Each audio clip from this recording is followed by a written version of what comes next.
much for coming. My name is Nathan Candiotti. I'm the president of the Western Washington University College Republicans.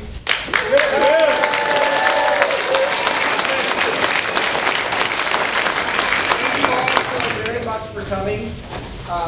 I especially want to thank everyone that helped put this event together. Thank you so much for all of your effort and helping promote this event. And especially I want to thank Ellen Baker. This event wouldn't have been possible without her. So I want to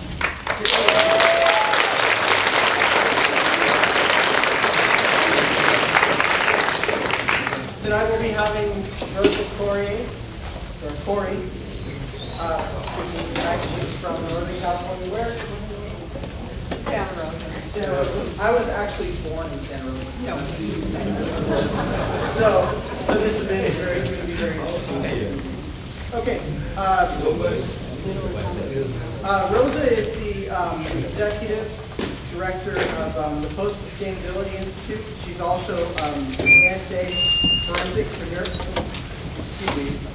commercial real estate appraiser specializing in eminent domain valuation. She has about 30 years of experience analyzing land use and property value, and this enabled her to recognize the planning revolution sweeping the nation. While fighting to stop a huge redevelopment project in her city, she researched the corporate, political, and financial interests behind it and found UN Agenda 21. And Rosa speaks all across the nation, and she's a regular blogger on a website which can be found on DemocratsAgainstUNAgenda21.com. And I would like to introduce Rosa Koire.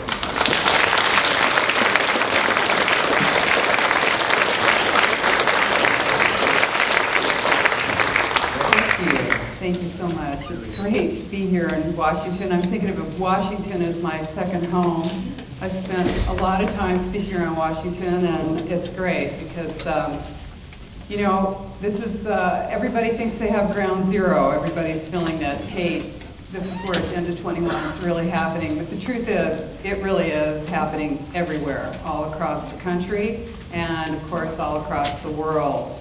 So, I appreciate the invitation to speak here at Western Washington University, and I definitely want to thank my sponsors, which are the Western Washington University College Republicans and the Whatcom Excavator.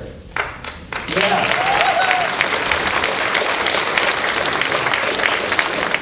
And if you're not familiar with the Whatcom Excavator, you should be. It's an excellent muckraking website. It's whatcomexcavator.org, so check it out. So this is a tough time to be leaving the university, as you know. If you're graduating right now, chances are that you are like 1 in 5 households in California, and you have school debt of at least $30,000 when you get out of school. Unemployment, of course, is the highest that it's been in decades, and your folks aren't doing too well either if you're just getting out of school. So we live in a culture of emergency and stress, a culture of emergency. Technological innovations have lured many of us into a sort of addiction to electronics. And actually, that reminds me, if you've got, you know, a cell phone or iPod or something, please turn it off now, if you can bear to do it. And just be here now, as we say. So I know that, you know, a lot of you have been using these all your lives. You are totally linked in and connected. And so, of course, our expectations of privacy, of limits, of individual freedoms and responsibilities are changing.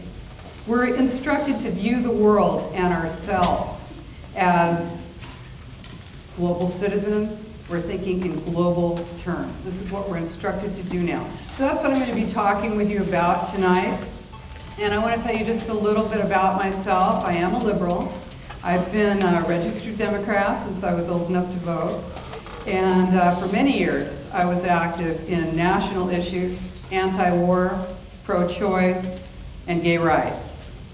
I called myself a progressive from the first time that I heard that term when I was a student at UCLA. And I no longer refer to myself as a progressive. I generally had friends who shared my own views, and those were the people that I hung out with, and that was the point of view that I had. And so the information and the conclusions that we're going to be kicking around tonight, that I'm going to be presenting to you, were difficult for me to accept because they contradicted my worldview. And I think if I hadn't gone through the ordeal of being a whistleblower and a dissenter, I might have continued to see the world in blue and green, or, excuse me, in blue and red, or in green, of course. But as they say, once you've seen how the magician does the trick, you never get fooled again. So, as free people, you're going to find yourselves completely at odds with and deeply concerned by the agenda for the 21st century. And that's what it's called by United Nations and the world, the agenda for the 21st century. That's why it's Agenda 21. It's a blueprint.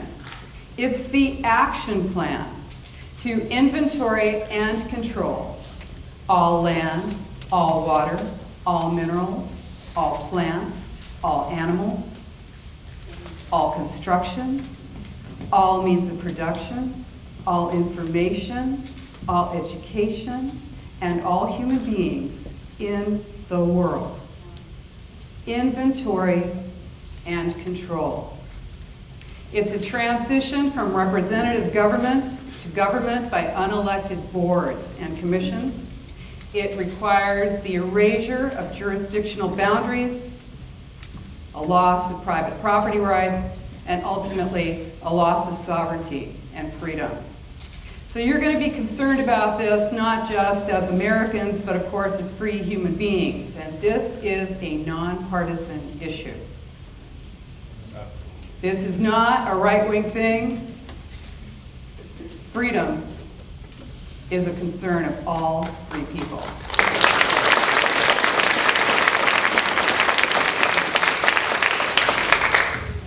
So let's go into it. What is it? UN Agenda 21, Sustainable Development, was signed on to by 179 nations, including the United States, in 1992 at the UN Earth Summit in Rio de Janeiro, Brazil. And George H.W. Bush committed the United States to implementing sustainable development, and it's been supported by every president ever since. Bush, Clinton, Bush, and Obama. It's a global plan, but it's implemented locally. And that's its strength, but it's also its weakness, because we are local. So, United Nations Agenda 21 Sustainable Development is the biggest public relations scam in the history of the world. But it's far more than that. It is a recipe for destruction that enables and justifies monitoring and metering and restricting our energy and water usage. You'll see that as smart meters. Instituting a carbon tax on industry and on us. Pulverizing our roads, destroying our dams, sinking our economy, exhausting our military with endless war, diagnosing a huge portion of our population with mental illness and drugging us, bleeding our transportation budget with high-cost trains to nowhere, revamping our school system by inserting sustainable development principles into every course from pre-kindergarten all the way to postgraduate school. It enables the declaring our public lands off limits to humans, changing every land use document in the nation to require high-density housing in city centers so that we can be more easily controlled and surveilled. It allows for domestic surveillance and warrantless searches and identifies us the possibility, the creation, the potential, the enabling of identifying us as potential enemy combatants in our own nation. You know, if an enemy was trying to destroy us, it couldn't do a better job. This is the erection of a corporatocracy. It's a global totalitarian state, and it's happening now. It doesn't come with flashing lights. It's a stealth plan in plain sight. And I know it sounds crazy, and in fact it is crazy. I am not crazy. The plan is crazy. So there's an overarching political and social philosophy that goes with this plan, and it's communitarianism. And it says that the individual's rights have to be balanced with the rights of the community. Okay? Now, it's all for the common good. So you're going to see that the individual's rights need to be balanced against the rights of the community. Now, we know, we live in the United States, we are guaranteed, we are born with our individual rights. They are guaranteed to us under our Constitution. Life, liberty, and the pursuit of happiness. We're guaranteed those rights. We're born with them. They can't be taken away or granted by any government. But what are the rights of the community that we're being balanced with? The rights of the community are amorphous. They can change at any time. They can be taken away. They can be altered at any time. So when you're balancing the individual's rights with the rights of the community, the individual's rights are like a feather, and the community's rights are like a brick. They always outweigh the rights of the individual. And we could be talking about your local community. We could be talking about the global community, okay? So I like to use a visual for this because I think it helps to really get this, okay? So let's think about it like this. We've got two clear glasses here. One of them is a glass of water, and that is your constitutional republic. That's what we have here in this country, right? Constitutional republic. So you've got your clear glass of water, that's constitutional republic. Now you've got a glass of milk, and that's your communitarian state. And that might look like communist Russia, Mao's China, Hitler's Germany. These are all for the common good, right? Everything for the fatherland, okay? So that's your glass of milk. Now you're going to take a clear glass pitcher and put it down here, and you're going to balance your individual rights, the water, with the rights of the community, and that's the milk, right? You're going to pour it together. What do you have? You got milk, don't you? You have subsumed the rights of the individual into the rights of the community. So this is what happens. This is what you've got here. The individual is selfish when balanced with the rights, undelineated rights of the community. So UN Agenda 21 is dependent also on the Hegelian dialectic, and that says that a crisis is created and a solution is posed, and the balance between the two becomes the new normal. Now, this new normal is something that you probably never would have agreed to if it hadn't been for this crisis that's pressuring the acceptance.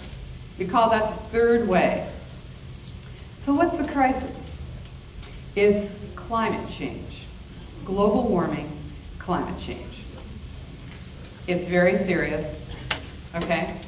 The planet's in danger, the sea levels are rising, there's no time to lose, stress. In 100 years we're going to be underwater. You feel that panic, that chaos? Communitarianism does not allow you to think clearly. This is about being in panic mode. This is about stress, being stressed and being in panic mode. I'll give you an example of it right here from our local paper. It's hard to deny that the Earth is functioning well over capacity. Like an overworked horse, it's simply a matter of time before the global organism collapses. Right? You feel that culture of emergency, okay? So, all intelligent people agree that it's our fault. Our selfish, wasteful, greedy ways have almost destroyed the planet. So, what are we going to do? Well, here comes the UN to the rescue, okay? 1987, the United Nations World Commission on Environment and Development, okay? That's the Brundtland Commission. They came up with a book. It's called Our Common Future. And that was the first time that sustainable development was defined. Okay, now you've got sustainable water. You've got sustainable soccer balls. But back then, this is where the term comes from, sustainable development. And what is it? It's development that meets the needs of the present without compromising the ability of future generations to meet their needs. Well, this is like some kind of undefined, amorphous mass, right? I mean, of course, no one wants to compromise the ability of future generations to meet their needs, right? I mean, do you think that your grandparents came here thinking, I think I'm going to do everything I can to mess it up for those people that are going to be coming after me?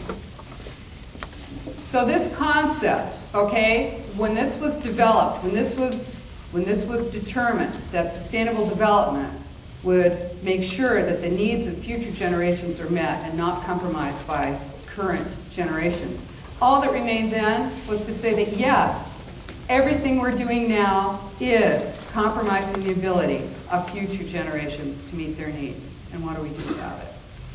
So that's the General Assembly of the United Nations said to the World Commission on Environment and Development, come back, can you guys come back in 5 years with the action plan for sustainable development? And they said, sure, and they did. And this is it, okay? For everybody who says that you're a tinfoil hat, you're making it up, there's no such thing as Agenda 21. Yes, there is.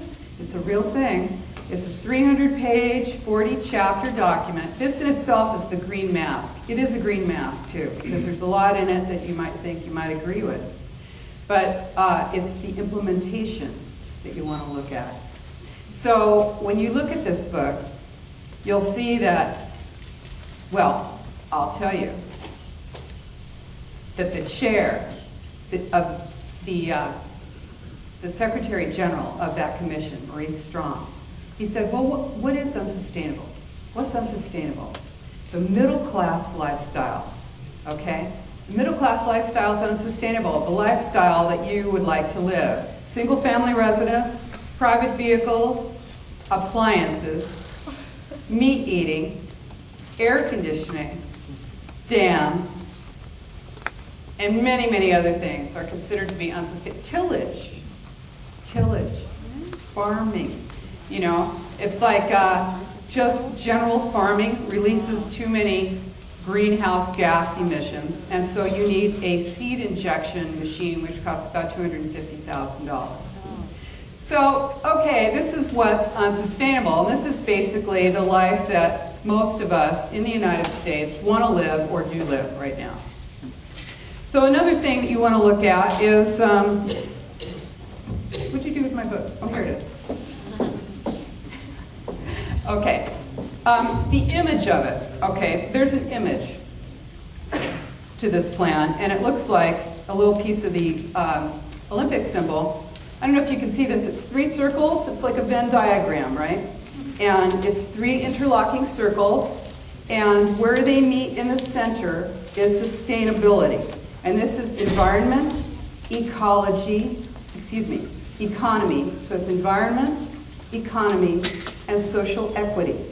And where they're in balance in the center is sustainable development. So what you're talking about here is every aspect of your life, right? Economics, housing, transportation, land use, health, water, energy, food production, and population control. Now, every country that's a signatory to Agenda 21 has their local Agenda 21. And China has one too.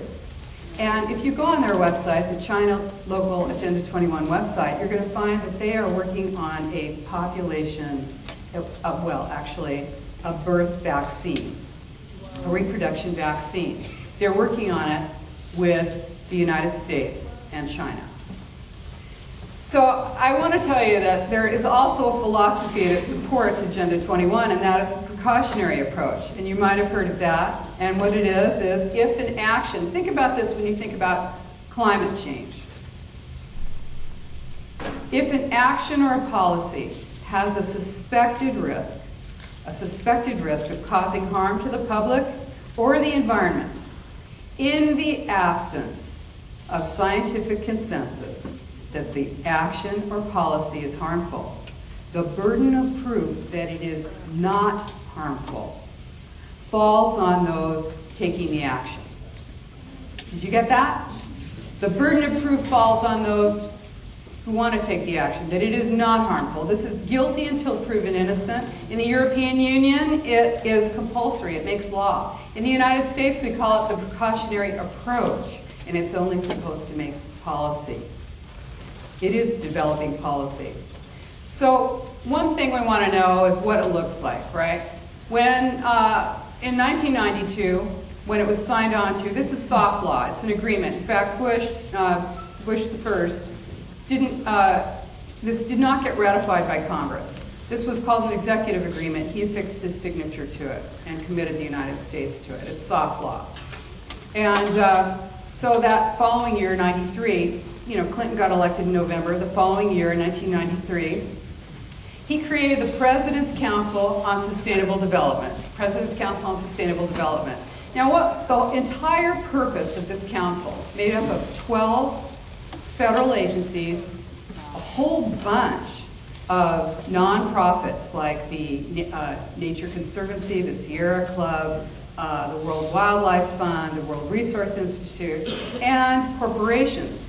So the purpose of this, the entire purpose of the President's Council on Sustainable Development, was to implement Agenda 21 in the United States.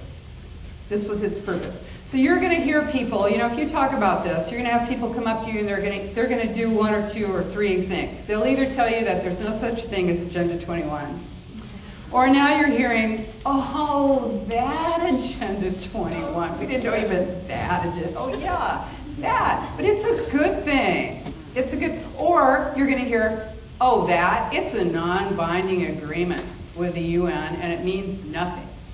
Well, here's why that isn't the case. Because the President's Council on Sustainable Development was actually created to implement Agenda 21 in the U.S. Agenda 21 Sustainable Development in the United States. And it did. 12 federal agencies. Energy, transportation, defense, commerce, HUD, EPA, education. Right? The first thing they did was they said, we got to get this into every single city, county, and state in the entire United States. So how are we going to do that? So they said, well, let's do it as a land use thing. Let's do it by getting it into all of the planning in the U.S. So they commissioned a book from the American Planning Association, and it's called Growing Smart, Legislative Guidebook, with model statutes for planning and the management of change. Change. Okay? So, what did that book do? That book, Growing Smart. Growing Smart is smart growth. You've heard that term, smart growth. I didn't bring the whole book. It weighs 12 pounds. So here it is. And it is a book of just what it says, model statutes for planning. So when you go to your planning department and you get this, you get knocked out by this ordinance or this, new plan, a lot of it's, they're not writing it. A lot of it's coming out of books like this or other books that are also designed to give model statutes, ordinances, and regulations to departments, planning departments. So what you're seeing, okay, so, all right, so they got that book out there. It took them about 6 years to write it. And you know what? The President's Council on Sustainable Development, they also said, you know what? We might have a problem with the people of the United States when they realize that all this is going on and, it might be unpopular. They might not like it. So they commissioned another book, and it's called Sustainable America, A New Consensus. Now, you know what consensus is, right? Consensus is agreement of all parties. Imagine how long it would take all of us to come to consensus on something. Because we're going to have to really hear everybody's point of view. We're going to work it out. This is real consensus. But a new consensus, that's what we get, a new consensus. The new consensus is neutralization of the opposition. Neutralizing your enemies. That's the new consensus. And you're going to see it. You'll see it yourself when you go to those visioning meetings, right? Those Envision Skagit or Vision 2025 or whatever it is, right? I've got a bunch of them. Oh, they're all the same all across the United States. You go to those plans, those meetings, and they are being, well, what's happening there? You go to a public meeting. I'm not talking about going to your council meeting. I'm talking about going to a public meeting where you're invited to come on down and give your point of view on this great new plan for the center of your town, right? You come on down, you know. And they've got those tables set up, and they've got crayons, and they have gold stars. You know it. You've been there, right? And they've got the, oh, it looks good. Yes. They are using a Rand Corporation mind control technique developed during the Cold War era called the Delphi technique. Okay, now you're going to hear from the planning association, we don't know what you're talking about. We have never heard of Delphi. They might not have heard of it in that term as called that, but they are trained to do this. And this is about taking a group of people and bringing them to a predetermined outcome while giving them the impression that it was all their idea. You are so smart. You came up with this plan all by yourself. Oh, isn't that incredible? Yes, you're great. And you know, isn't that amazing that every other city and county in the entire United States has the same plan? But you came up with it all on your own. Yeah. Okay, it does not allow for dissent. Now, I don't know what you think about freedom, but I think it's dependent on dissent. Yeah.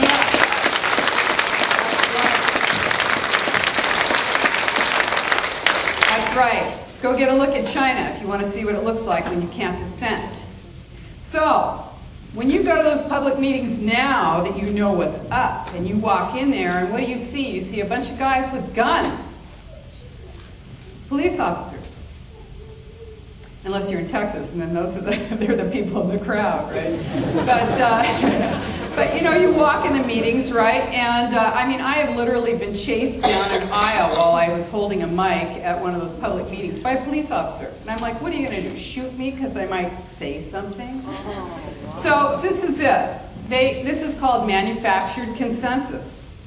It's strengthening community. That's what they say, consensus building. Ooh.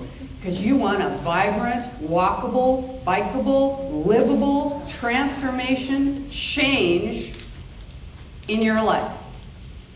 Didn't you ask for that? That's right. So, here we go. People who think I'm making this up, this is this cute little book. It's great. You can get it, it's like 99 cents on Amazon. They must wonder, they're like, God, we haven't sold any of these for years, and all of a sudden we're selling so many. It's called Rescue Mission Planet Earth, a children's edition of Agenda 21. And it was put out by the United Nations, of course, with an introduction by Boutros Ghali, and it's drawings and pictures and little comments by the children of the world. I'm sure they're getting their royalties. So there's a comment in here. It says, the planet groans every time it registers another birth. Wow. Woo. Children, young people are being indoctrinated. There's an indoctrination going on. Outcome-based education, whole child approach, direct instruction. These are all elements of population, of control, of mind control, basically. This is social engineering. I want to tell you there's this little workbook in here. It's a children's activity book. It says, turning Agenda 21 into action is a big challenge for us all. Thousands of people at the United Nations and in governments are working on it. This booklet will show parents and educators how children can start to be a part of this work. All right. Published in 1993. So, creating a culture of emergency that is linked to human behavior enables a wide range of restrictions that benefit a global, corporate, totalitarian restructuring of the world. When global actors pose these restrictions as the solution to the problem, They're hoping that this restructuring can be accomplished with the cooperation of the masses. That's you. They don't want resistance, right? Because, hey, revolution's bad for business. So globalization is the standardization of systems. It's the homogenization of systems. When you're opening new markets around the world, that requires capacity building. That's a very vital part of Agenda 21. That's a key element. It equalizes the economies of the world, and it has a negative impact on those with above average expectations, like you. So, how does it come together? The idea is that life in the suburbs and in the rural areas is unsustainable because we produce too many greenhouse gas emissions, right? It's that evil sprawl. Now, I don't know how many of you live in a room or a small apartment on top of a shop. Or how many of you live in a little apartment about the size of a one-car garage, about 220 square feet. This is considered to be sustainable, okay? Now, the idea is that it costs too much to get public transportation out there to the suburbs and the rural areas. And hey, if you're in the San Juans, forget about it, you know. So it costs too much to get public transportation out to you, so let's move you into the dense city centers. That's smart growth, right? Smart growth. This is the preferred design model for United Nations Agenda 21, right? Ground floor retail with 1 or 2 or more stories of residential condos or apartments on top of that. Round the back in an alley, access for 1 car or less parking per unit. Some of these properties have no parking at all. And then right in front, you've got your nice wide sidewalks so that you can, well, I was going to say that you can have your bistro tables for your coffee, little coffee shop, but you'll probably just be out there selling pencils and apples. And, and then right, so on the other side of the sidewalk, you know, you got your bike lane. Because, you know, your road has to go on a diet.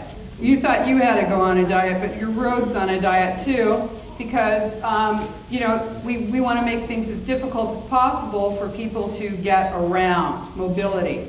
And we want to create friction and stress, because this plan is supposed to build community, but what does it do? It creates divisiveness. It's got you at each other's throats. People who you really loved, your neighbors, or people you just would wave to, you know, now you hate their guts. It's very successful, this plan. So, okay, so what else is happening out there on the street? You got your bike lane, right? Then you got your single lane for vehicles, buses, delivery trucks, all that stuff, right? And then you got your median strip. Looks beautiful. It's going to die because, you know, hey, that's the way it goes. And on the other side, it's the same. It's the same thing on the other side of the street. Now, you may have a high-speed bus line, because this is supposed to be transportation friendly. It's transit-oriented development. Okay, this is what is desirable. So we don't have that in a lot of places, right? So who is going to build that, because there's no demand for it? So think about this. Be thinking about this. This is how the mechanics of it work. This is how form-based zoning works. We're going to check this out, okay? So how are they going to implement this? There is an international group called ICLEI. Now you've heard of them, but isn't it funny that you had never heard of the International Council of Local Environmental Initiatives until very recently, if you have heard of them at all. It is a non-governmental organization that was created in 1990 to implement United Nations Agenda 21 worldwide. It's UN sponsored. It is about empowering cities. It's a city plan, okay? It's a stealth organization. It says it represents about 1 billion people in 80 cities worldwide, right? And where did that little thing go? Oh, here it is. Okay, and hey, Washington State, 25 cities are members. About half the population of Washington State is in cities that are members of this organization, pay dues to this organization. You've got 6 counties and 25 cities are members.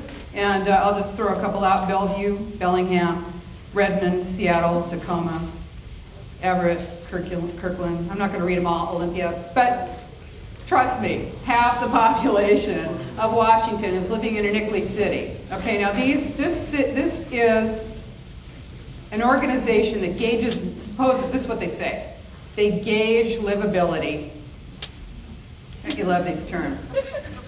They measure, inventory your greenhouse gas emissions, energy and water. What they are really is a parallel government. Now, you know what? I want you to know something about me.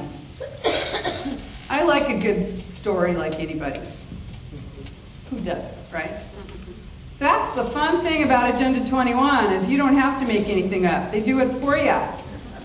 So yes, it sounds like you're crazy. It sounds like maybe you're even paranoid. But I want you to know that I spent my career as an expert witness, testifying. And that one of the things that I can tell you is that I'm not making this up. That this is fully supported and fully documented. And that this is something that has been basically hiding in plain sight for a long time. And the reason that I first found out about it is because I was, until I retired just recently, I was a district branch chief for the California Department of Transportation, expert witness testifying to land use and land valuation for eminent domain purposes. And when I found about 10 years ago that I couldn't go into a planning department and find out from them what somebody could do with their property, that literally walking in there and walking out, I didn't know any more than I had when I walked in. I'm like, how can I possibly value property when I don't know what someone can do with their property? When in fact they cannot do anything by right with their property. This is very serious. This has a tremendous impact on our economy. And this was about, when I first saw this, it was about 10 years ago, 2002, the year that Growing Smart legislative guidebook with model statutes for planning and the management of change came into every university and every planning department in the entire United States. So, ICLEI is tasked with implementing this policy through greenhouse gas emission measurements, right?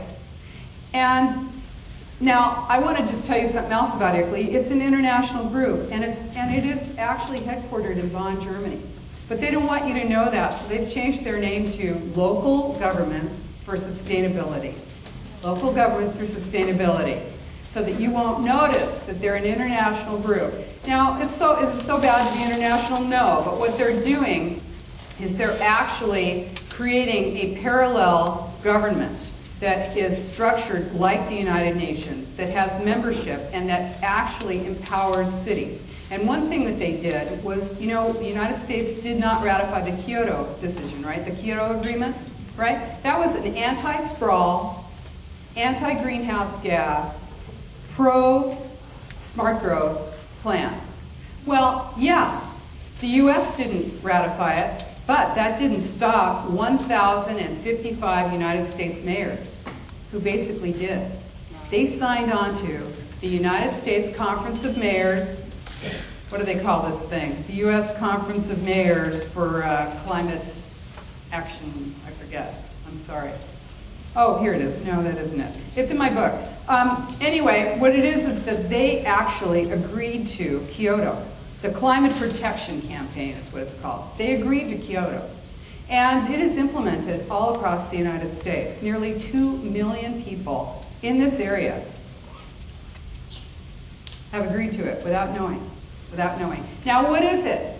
What is it? You know that Obama, when he ran the last time, he committed the United States to reducing our greenhouse gas emissions by 80% below 1990 levels by the year 2050.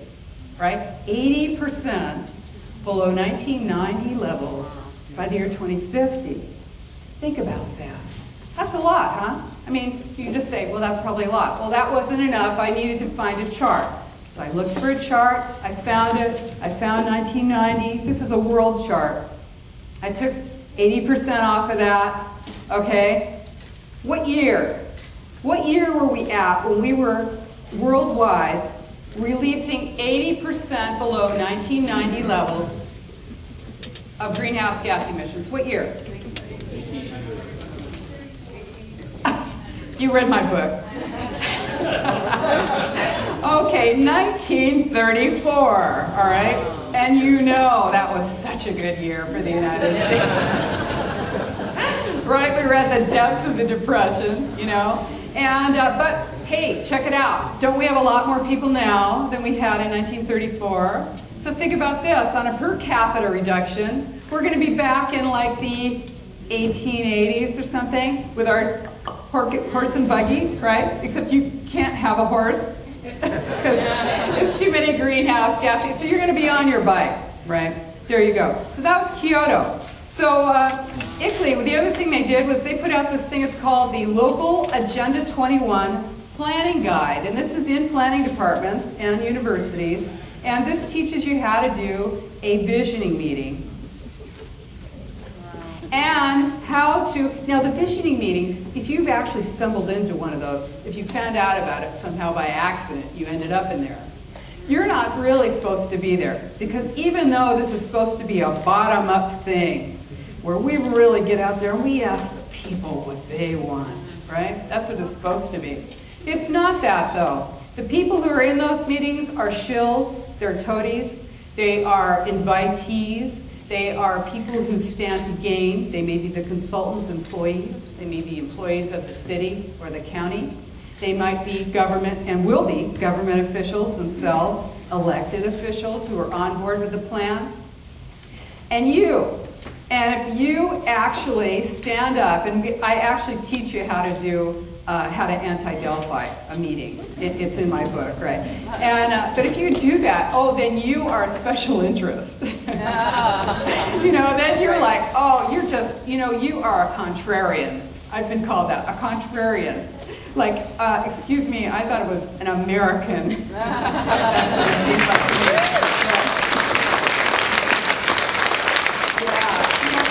Love it. I mean, it's like the ad hominem. I had to look up ad hominem. That's what you get. These are personal attacks. You know, when people don't have good arguments against you, they're going to attack you. You know, personally. So anyway, okay. So what's the goal? Using, this is what I call the green mask of environmental concern. This is a hijacking of the environmental movement, right? Using the green mask of environmental concern, the two parts of Agenda 21 are exposed and imposed on you. And that is smart growth, right? Which is moving populations into concentrated city centers and restricting mobility, monitoring and controlling and surveilling you. And the other part is the wildlands. And that is getting people out of the rural and suburban areas, blocking access to wilderness roads and resources, and also shifting land ownership from private to public. All right? This is part of it. So, okay, it's a planning revolution. That's what I saw in 2002. I was like, hey, could I be the only appraiser noticing that there's a planning revolution going on? Somehow, yeah, I don't know. I was bringing it up in my professional organizations, and people were, I would do this, you know, you have to have a little nerve. I would do this, you know, in some of these seminars and stuff, I'd, you know, raise my hand and start talking, and people would, the room temperature would drop by 10 degrees, and people would actually get up and move. It's great if you need elbow room. So, anyway, so how are they doing it, okay? We know it's happening. How are they doing it?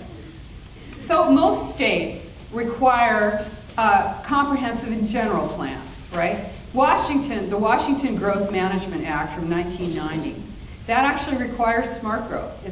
And these are, what they are, they're blueprints all across the nation. They're blueprints for housing, transportation, and development, where populations are going to be. It's kind of like the wish list. It's actually a map of your town. Your state has one, right? And it's, you know, what they want to see for land use. Now, you know you've got zoning, right? You've got zoning. You figure if they're going to change your zoning, they have to let you know. You know that. right? If they're going to change your zoning, they got to let you know. But if they change the general plan, they don't have to let you know because it's general, right? And then you don't even know a lot of times when your property use has been changed, right? So you might own a nice little piece of land in the center of town. You're all cool. You got this little commercial piece of property. You're thinking you're good. You're going to build a little shop there, right? And you go in to get your permits and you find out, no, you're not, because you're in a mixed use, your general plan, mixed use designation. Now you've got to build apartments on top of that little shop. You go and try and get a loan for that when you haven't got a track record doing that, okay? Now the other thing is that you've got, okay, so here's how this thing comes together, right? You've got federal, well, let me just show you something. I want to show you this. Do you remember that logo? You remember that? The 3 circles? It's like a little piece of the Olympic symbol, right? Okay, so this is the cover. I feel so sorry for Marin County. I've given them such a hard time all over the country. But this is Marin County. It's the county just to the north of mine. Real nice county, sort of upper income. A lot of it's rural, in fact. It's a slow growth county. What do they have inside? Can you see that? This is right in their general plan. Okay? These are planners who will tell you they've never heard of Agenda 21, and you're a nut. Okay? Okay, not really.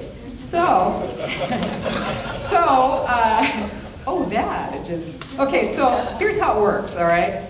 You've got your, okay, so you've all got your general plan. So almost every place in the entire United States has these, okay?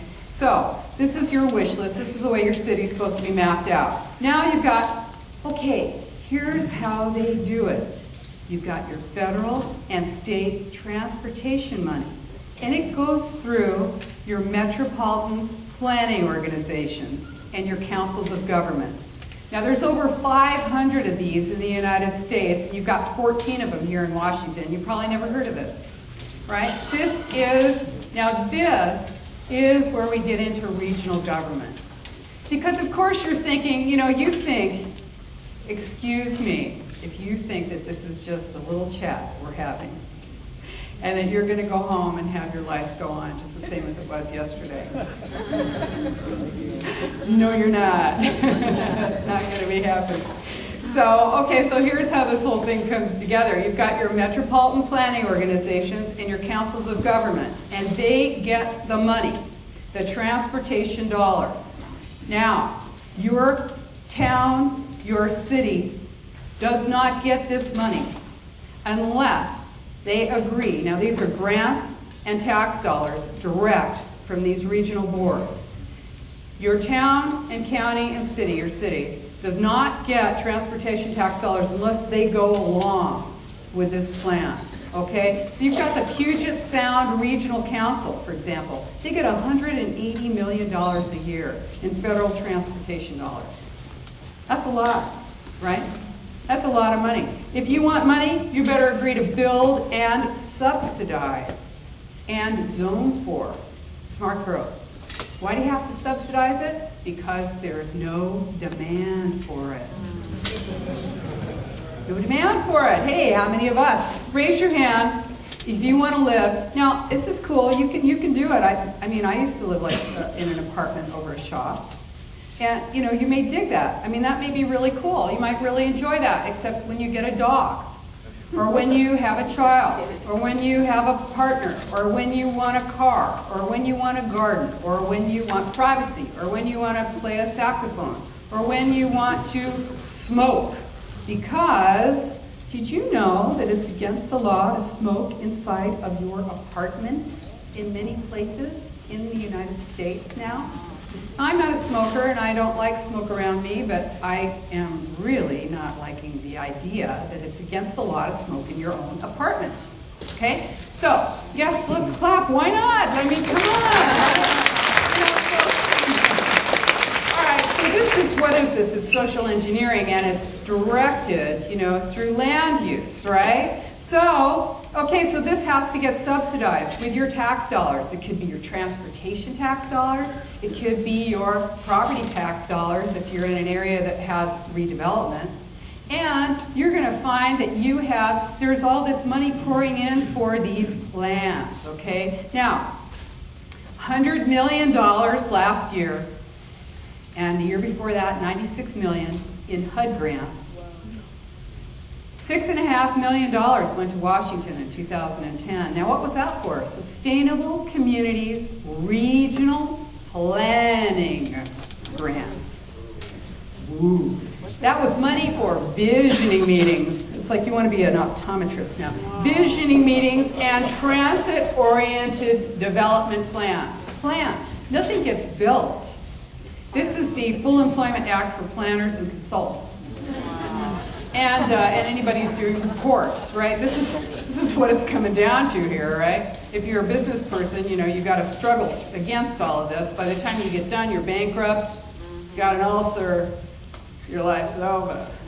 So, what's it look like? Vision 2050, that's Puget Sound Regional Council. What is that? That's King, Pierce, Snohomish, and Kitsap. 4 counties, 72 cities. This is a regional council. Do you think your city has much of a say on that? 72 cities. You don't even know where they meet. You got 4 counties. Oh, look at all the options you've got for. Oh, there's some that break state boundaries, and this is what we're talking about, right? With breaking jurisdictional boundaries. Okay, be thinking about this. Okay, so you've got Sustainable Thurston, right? They got $1.5 million from HUD, right? Envision Skagit 2060. These plans all sound the same, and they are the same plan. They're all the same. Aren't we fools? We're bankrupting ourselves to pay for the same plan over and over again all across the United States, huh? Yeah, right. So these are grants from HUD, Department of Energy, DOT, EPA. Does that ring a bell? Does that ring a bell? They were all on the President's Council on Sustainable Development. Yeah. And I am not, you know, of course I do creative reuse. My partner is a general contractor. She built an entire 2-story house out of recycled materials. I very seldom buy anything that's new. I have nothing on right now that's new. And, you know, I mean, my life is about recycle and reuse. And a lot of us are like that. And of course I thought of myself as an environmentalist. But this has been twisted. What we're seeing is a subversion of our culture, and we're seeing a social engineering. So this is the plan for my area. It's Plan Bay Area. It's 9 counties, 101 cities, $200 billion to be distributed over the next 25 years. And if you don't play ball and build, well, what they tell you to, which is smart growth, and you have to build it in the PDAs, which are the priority development areas. That's over a 25-year period. If you own land that's not in those areas, well, that's why they have apples and cups and pencils. So you can be standing out there selling those. So here's another thing. Okay, so that's one Bay Area. A lot of times, if you're looking for what these plans look like, they often have the word one in them. They'll have vision in them, and they'll have a year.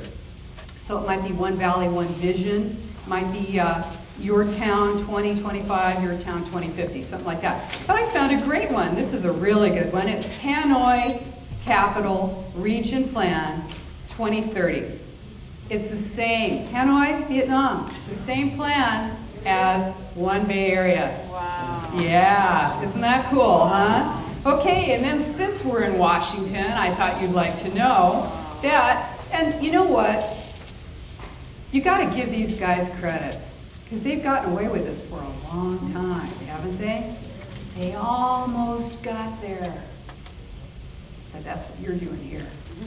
This is the resistance.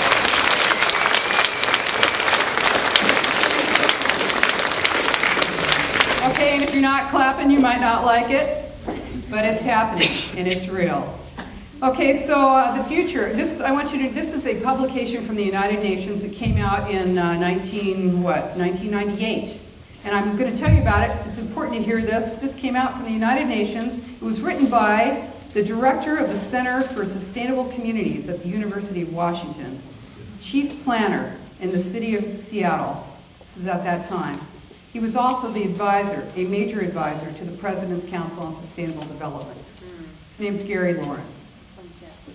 So what did he say? He said, and check this out, just think about this. Just think about this. Participating in a UN-advocated planning process would very likely bring out many of the conspiracy-fixated groups and individuals in our society, such as the National Rifle Association, citizen militias, and some members of Congress.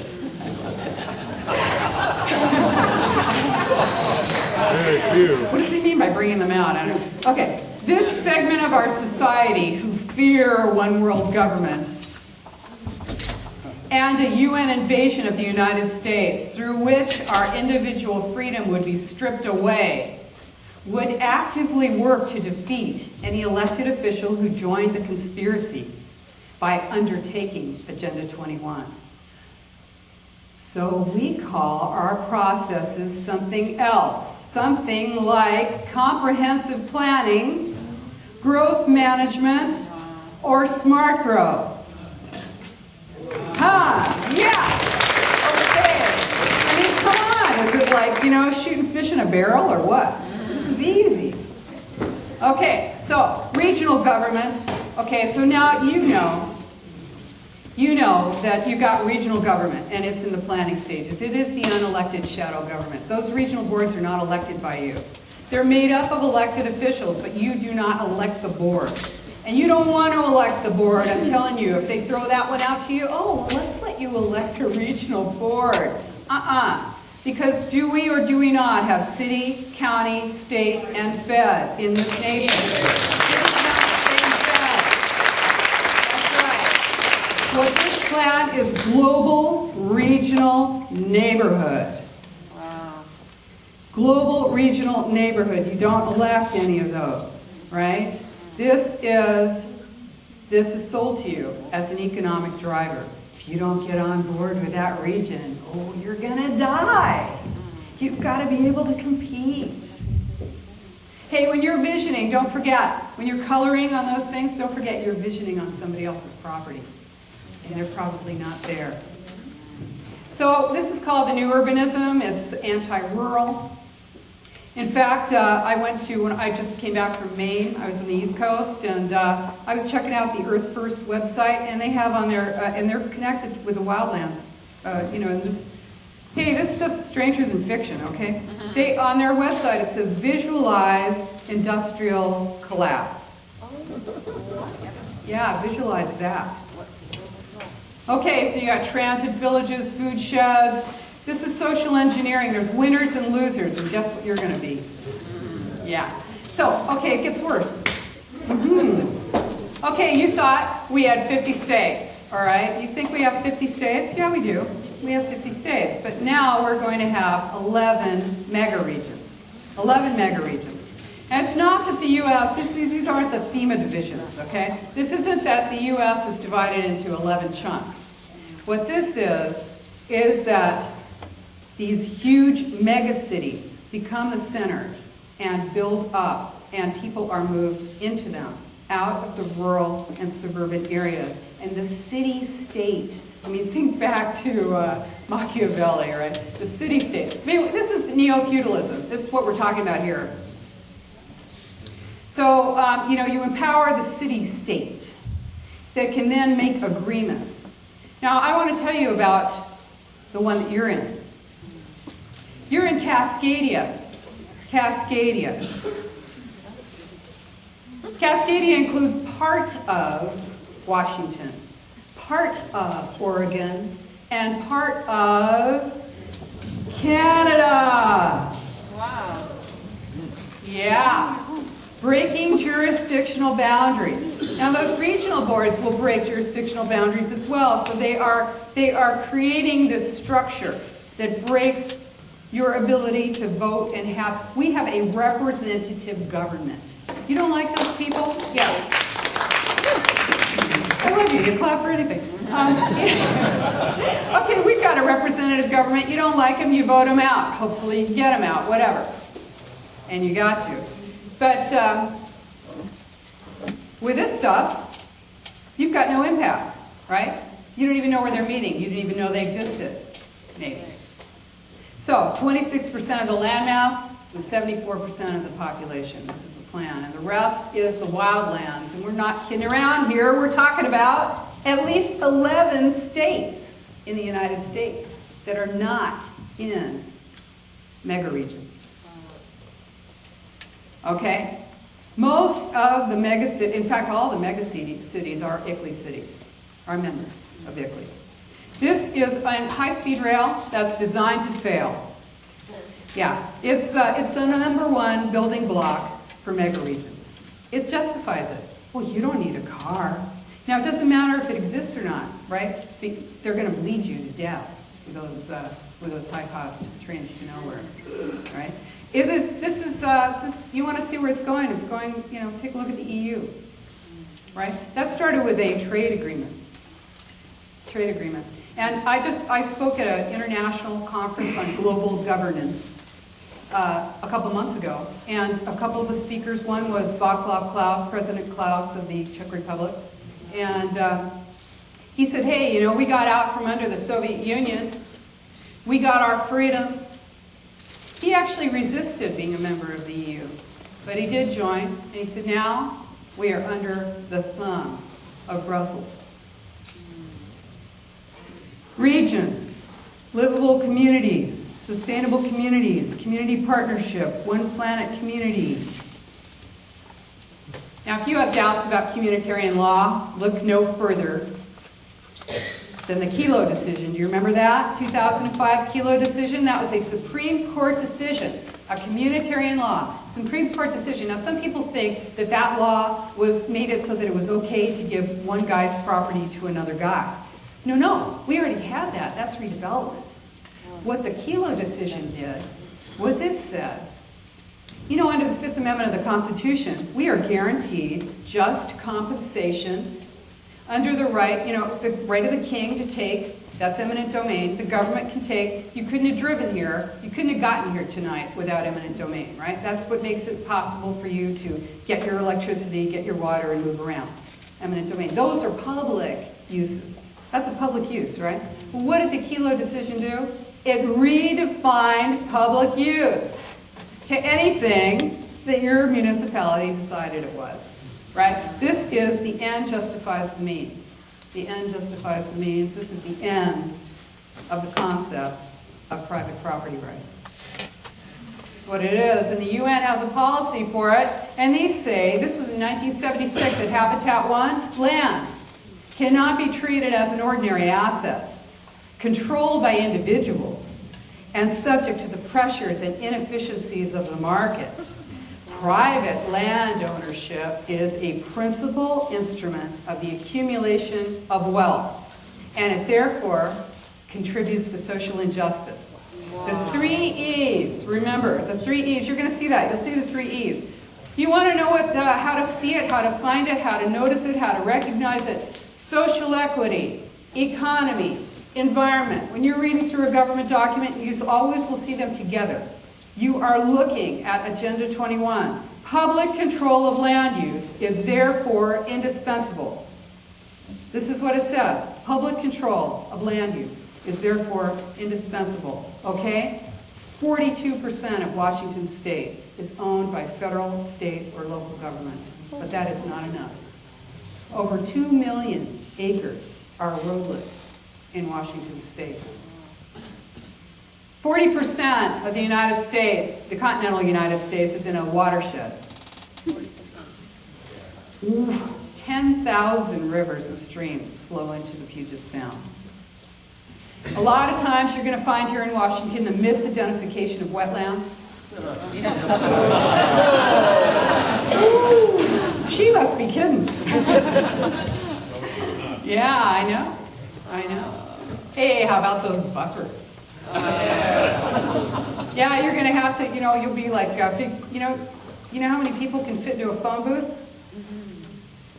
Well, that's about the size of your house after they get done creating those buffers, so you're going to have to figure that out. The wildlands is a plan to remove humans and human activity from suburban and rural areas. That's what it is, okay? Wildlands. Because we need linkages, we need corridors, right? So that Bambi can get together with Bambo, right? So, what's unsustainable? Dams, right? Well, what's unsustainable? Dams, reservoirs, erosion control, flood control, straightening rivers, brush cutting, forest management. What are they doing in these wild areas? They are releasing wild carnivores. Ooh, that sounds good, doesn't it? I think I'll go for a hike. Yeah, the Florida panther. I mean, this is cool. Great. What's it look like? It looks like watersheds, view sheds. I can see your house from my bike trail, and that is really annoying. So your neighbor's going to try and get a permit, and that's just not going to happen. Okay? Ridge lines. Oh, check this one out. One of the last jobs I did before I retired from the California Department of Transportation, I appraised a 1,400-acre ranch, dairy farm. And one of the, an adjacent property had sold.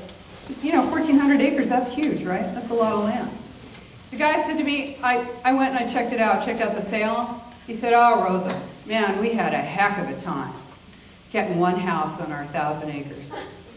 He said, we actually had to donate 400 acres of ridgeline to the land trust before they gave us a permit. And it took how long? 2 years? 3 years? 4 years? 5 years? 6 years? 7 years? 8 years? 9 years? 10 years? 10 years. 10 years. And they have money. How many years does it take before you're bankrupt? Before you've done every single possible report? Okay, so 60 million roadless acres in the United States. Now I want you to see something. I hope you can see this. This is this is the North American Wildways. I'm not making this stuff up, okay? This is serious stuff. And at first when you look at it, you go, this is so idiotic. This is crazy. There's no way, right? I mean, come on. Do we see this? Do we see? First of all, there's no borders on this map because animals don't know about boundaries. And then you've got, well, I think you have most of your state is in this, let's see, it's in the Pacific and the western spine of the continent. That goes all the way, I wonder how the Mexicans are feeling about this. It's almost all their country. And then up here, it's the entire east, down the east coast. This is so that, what? What the heck is this? This is so you're going to have linkages, corridors, buffer zones, and a lot of property that you can't use. Now, they don't have the money to buy all that, do they? No. But that's not stopping them. Because remember, inventory and control. Now, I flew over the state. I go back and forth across the country all the time. I got a big carbon footprint. So, wait till they start charging, then I'm going to stay home. That's going to work real good. So, okay, in Maine, New Hampshire, all over. If you fly over that, what do you see? Trees. Okay, you see a lot of trees. Now, if you sell a conservation easement over your property to a land trust because you want to, recapitalize or whatever you want to do, and you're like, I don't care, in perpetuity, don't develop, I don't care what anybody wants to do in the future, in the long future. This is a way of transferring property out of private hands. So you sell your conservation easement, and then how do they know whether you cut a tree down or not on your property? Well, every 16 days, NASA satellites fly over, and they count and identify the trees. Can you believe it? Not only do they know what trees there are, but they actually know what kind of trees they are. Yeah. World Resources Institute Global Forest Watch. Yeah, this is really cool, isn't it? 2 countries, 1 forest. 2 countries, 5 states, 4 provinces, 80 million acres. So there's a couple other things I want to tell you about since you're here. Now you might say, hey Rosa, nobody's getting me off my property. I got a well, I've got my land, I'm doing really good out there. They're not bothering me and I've got my, okay. So, now I happen to live in a rural county. It's, what is that? It's wine country. I call it driveway to wine country. They don't like me. So, okay, now, just a year and a half ago, our county supervisors said, well, you know what, there's just not enough money to pave that 1,384 miles of county roads, county rural roads. So they announced that they're only going to be paving 150 miles of county roads. 1,230 miles of county roads are planned to be pulverized and turned to gravel. Ooh, you think that's going to have an impact on your property value? Is that going to have an impact on bringing your goods to market, on the saleability, marketability of your property? Think about the impact economically and find that you will be moved in to the city centers. Because why? No money for infrastructure out there, no rural post office, no sheriff department, no money for that, no money for the rural schools, and pretty soon you're one of very few people out there paying property tax. And then they just say, hey, you know what? Like we did in Detroit, we're going to knock down neighborhoods because we can't pay to get the infrastructure supported out there. So this is how it happens. Okay, how about Medicare? Rural dilemma of Medicare. Rural dilemma of Medicare. Medicare pays rural doctors less per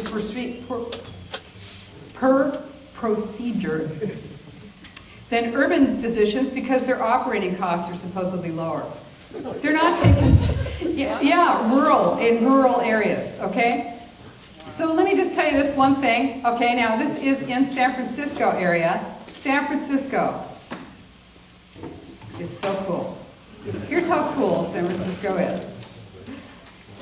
On the ballot right now, this year, is a proposition where voters will decide whether they want to plan for draining the 117 billion, with a B, billion gallon Hetch Hetchy Reservoir in Yosemite National Park. 117 billion gallons. It serves 7% of California. That's 2.5 million people get their water from now. But that was a beautiful canyon, and we should let that river run free. Wow. Now, who's supporting this? Who wants it? Can you guess? You'll be wrong. On one side are Republican lawmakers and environmentalists, including Ronald Reagan's former Interior Secretary, who want the dam removed and the valley restored. This guy, Donald Hodel, he's the former Interior Chief under Reagan. He said, I think, listen to this rhetoric. I think it will be hard to quell this idea of restoration of the valley. It is like ideas of freedom in a totalitarian regime. Once planted, they are impossible to repress forever. How about that, huh? Now what's the mayor of San Francisco say? This is a ridiculous idea. It's a Trojan horse for those who wish to have our public tricked into believing we have an adequate substitute for Hetch Hetchy water. We do not. Who's against it? Feinstein and Pelosi. They're like, hey, wait, not our water. What do you, no, wait a second. We really didn't mean that. No. All right. Oh, yeah. Okay. Now, this is the only economy we have, all right? In case you haven't noticed, and I think you have, taxes, fines, fees, lawsuits, and government grants. Right? Agenda 21 is a plan to produce social equity by impoverishing populations and creating total dependence on government. We are losing what we have, and it is by design. The corporatocracy is tightening the screws. This is the plan. Public-private partnerships. This is where our public assets get taken care of by the private industry. Like what? Public-private partnerships like roads, like water systems, like prisons, right? Prisons. Public-private partnerships. When a prison is owned by a private developer, what do you think you're going to have problems with? You're going to find that more things are crime. More things are identified as crime. Sentences get longer. Right? Because you're making a lot of money. Did you know that when people are deported and caught, before people are deported at the border, they usually spend about 6 months in jail. So what do we have? We have a porous border. We have a little catch and release program. We have a little concrete hotel stay for about 6 months. That's what it looks like. So, what are we talking about here? We are talking about, under the cover of environmental concern, the rigid control of a totalitarian state is in process right now. That is what's behind the green mask. We think it can't happen here. It is happening here. This is what it looks like. We don't know what it looks like. This is an abuse of trust. This is an abuse of our trust. We are hearing the rhetoric. You know, if you read Machiavelli, like George Bush Jr., he said he read The Prince once a year. I think it's because it's such a narrow little skinny book. Probably takes him a whole year to read.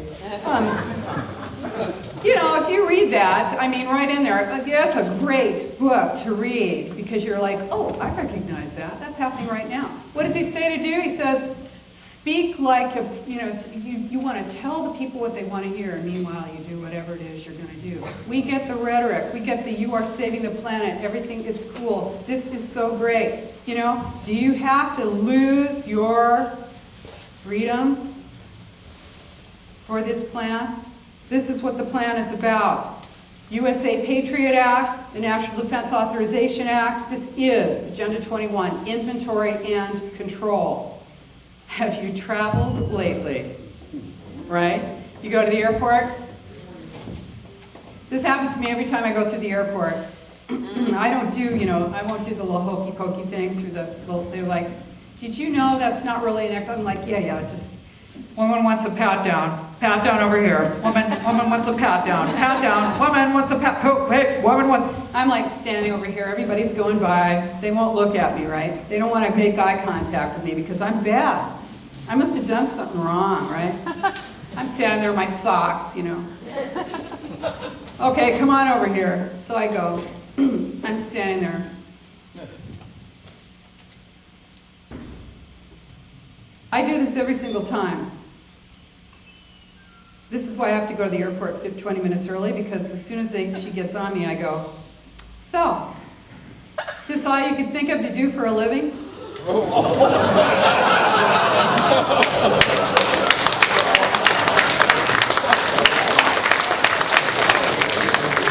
I'm like, have you decided if there's anything you won't do for the money? Right. Is there a limit to what you're going to do for them? Ask yourself. But that usually puts me in there.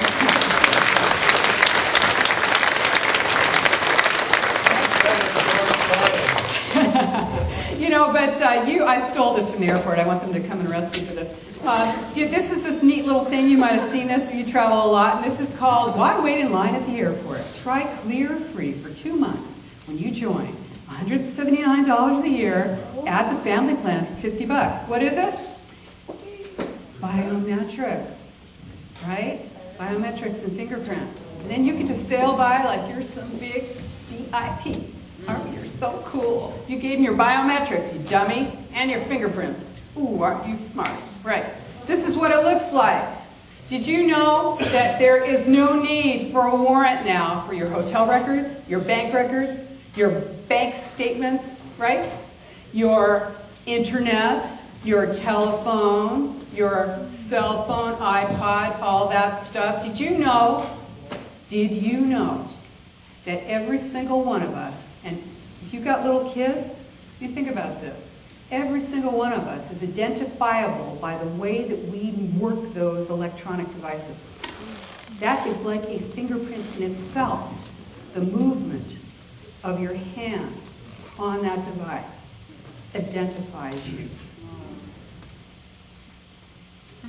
Facebook.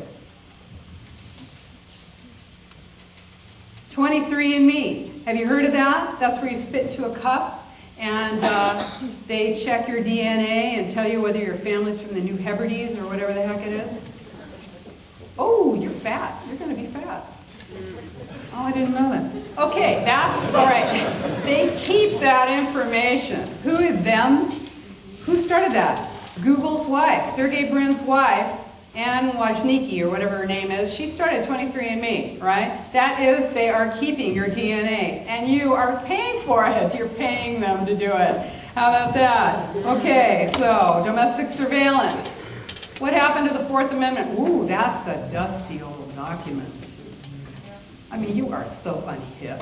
That thing is old. What's the matter with you? All totalitarian states share the same characteristics. Total control of property and means of production, total information, surveillance, loss of free speech, restricted movement. They also share the same philosophy. It's all for the common good. You selfish individual, you. The Spartan present, austerity. You have to conserve, restrict. Okay? The vision of the glorious future. Oh, it's vibrant, it's walkable. You're going to be downstairs in the downstairs coffee shop, drinking your coffee. Sky's going to be blue no matter where you live. It's never going to snow. You got your bike. There goes the train. Yeah. And terror. Terror. The war on terror is a war on you. Revolution, though, is bad for business. You need to be kept in line. Communism, fascism, and Nazism. It's all for the fatherland. It's all for the homeland. It's all for the common good as defined by our rulers. When you look at those smart gas and water meters, they can be shut off remotely, right? IBM. IBM's doing the Pacific Northwest. Wow, that is so cool, IBM. You know what? IBM, Siemens, they're doing the smart grid. Siemens actually funded Growing Smart, legislative guidebook. Now, who are they? They are Nazi collaborators. Siemens is a German company. They were almost bankrupt before Hitler came to power. He generously granted them the use of slave labor from the concentration camps. IBM had a wholly owned German subsidiary that made it possible for the Germans to know who was a Jew, who was where. Those numbers were not like you're number one, you're number two, you're number... No, that related to where you were from, your race, on your arm. IBM made that possible. IBM. IBM is a partner, so is Siemens. Who else? Bank of America? Does this look good? I hope you can see this. This is removing the roadblocks, how to make sustainable development happen now. Does that look good? I can't wait to move in there. I don't know about you. How about this? National Association of Realtors, on common ground. Smart growth is cool. We love it. HEALS, healthy eating, active living. You are fat. The reason you're fat is because you live in the suburbs. You won't be fat if you move into an apartment on top of a shop where you can eat all day long. You're not going to be going anywhere. You got nowhere to go and nothing to do. Oh my goodness, what is this? Western Washington University Sustainability Institute Initiative. Oh. Ooh, what's that? What is that? What is that? What is that? My goodness. It's sustainable. It's building a vision. You know what? I bought a book. I do this, of course, constantly. I buy the books from the other side. You know, like their sides, right? I buy books from the collaborators, from the traders. I buy their books, and I read them. And they're very similar because they only have a 600-word vocabulary, these books. And what they do is they take, this is what I figured this out, you know, what they do is they take all the words and they throw them up in the air, and then however they land, that's how that page goes. And then each page is, you know, it works really well.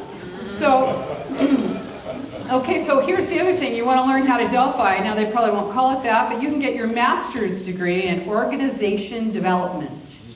Make your living making a difference. Yeah, you can learn real leadership skills needed for successfully guiding an organization or community through needed change.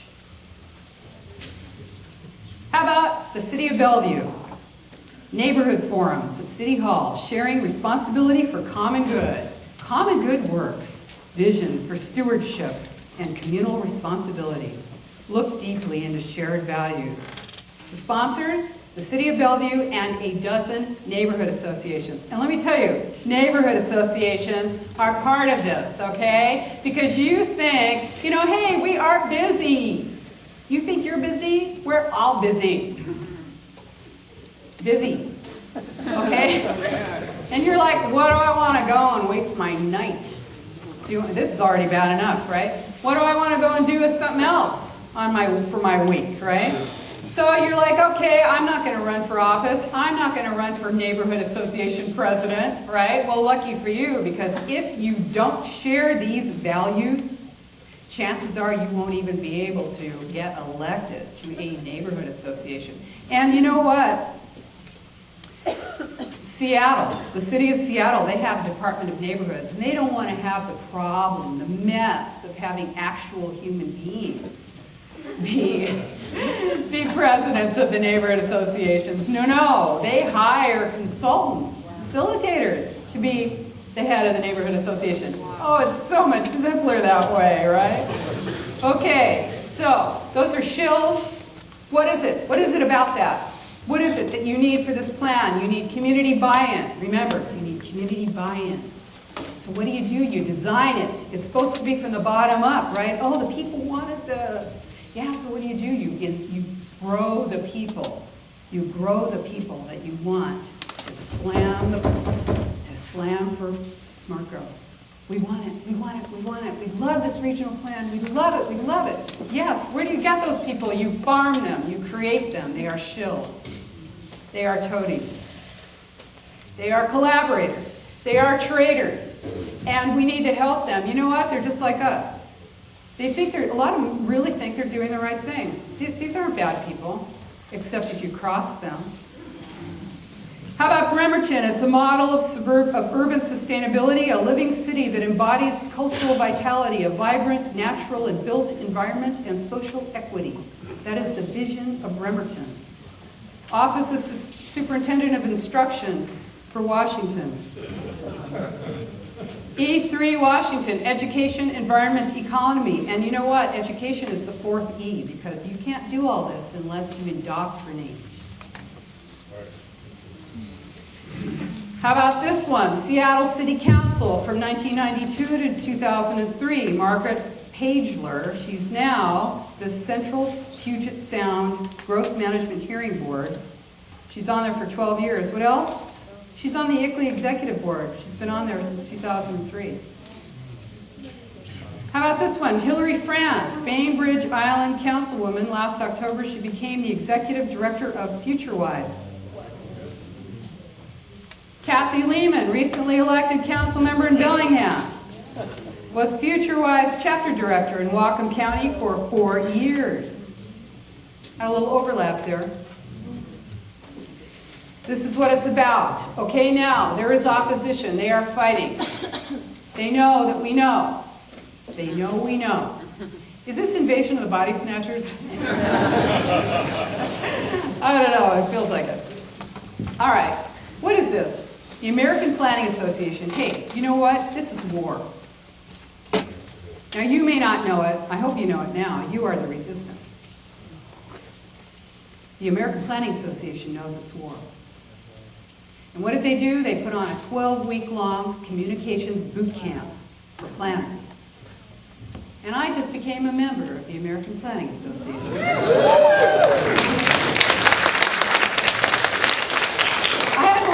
trouble getting this boot camp.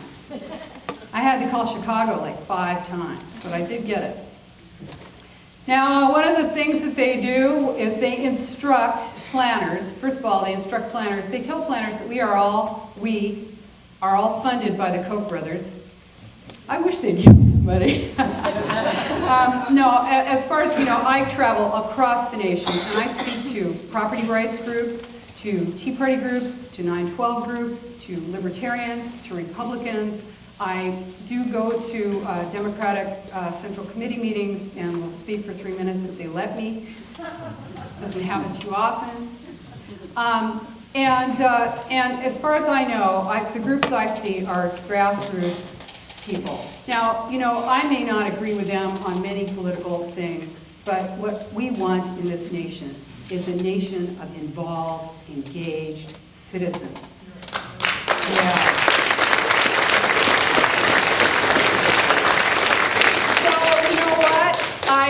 It's like we say, we're going to take out Agenda 21 and then we're going to fight about that other stuff later.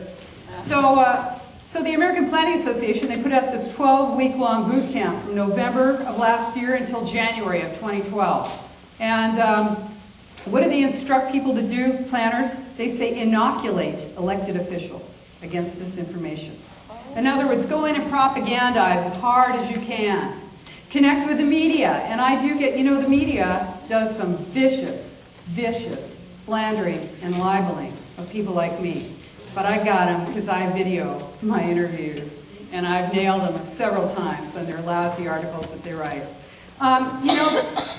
You have to ask yourself why people are so wedded to this. Is it money? Is it power? Sounds pretty good to me. Okay, so, and some of them really think it's a good idea because they buy into it. They've been indoctrinated into it. They think it's good. They really do. And they are afraid. This is a crisis. This is a culture of terror. And it's like, oh, what are we going to do? We got to do something. Let's lose our freedom. Let's go live in a one-car garage over a shop. That's going to help. It's going to fix it really good.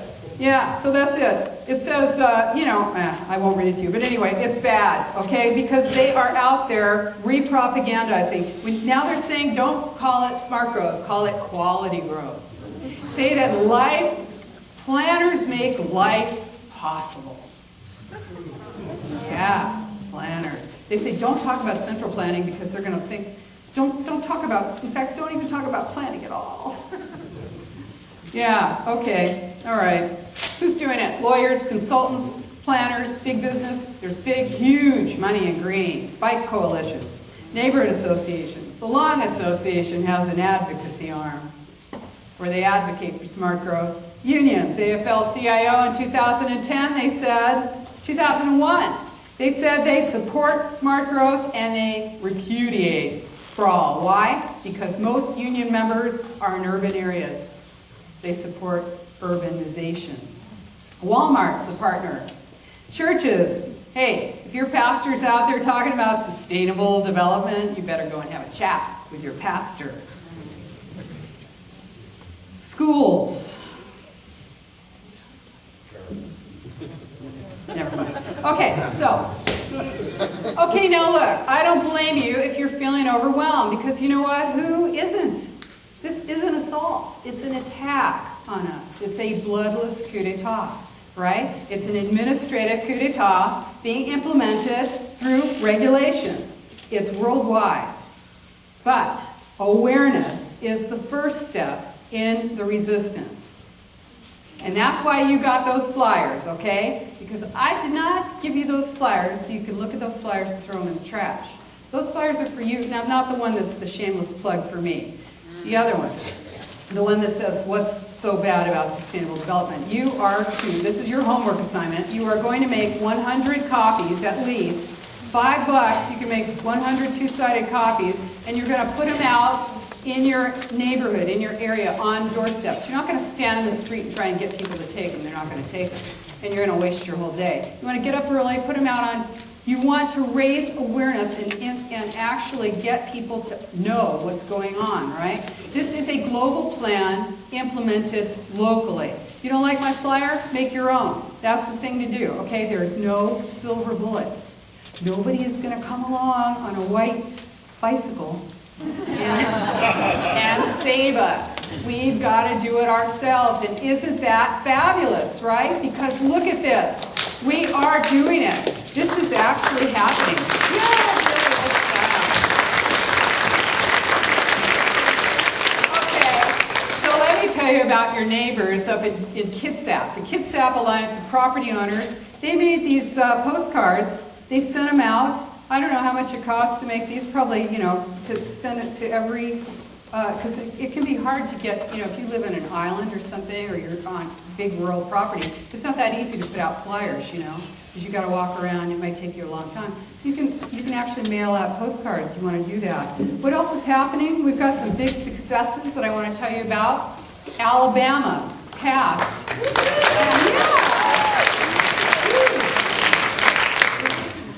I know, what a life I'm having, I'll tell you. I never expected this. It's, I really am a liberal Democrat. This has really been a strange experience for me to be rejected by my own people and for speaking the truth.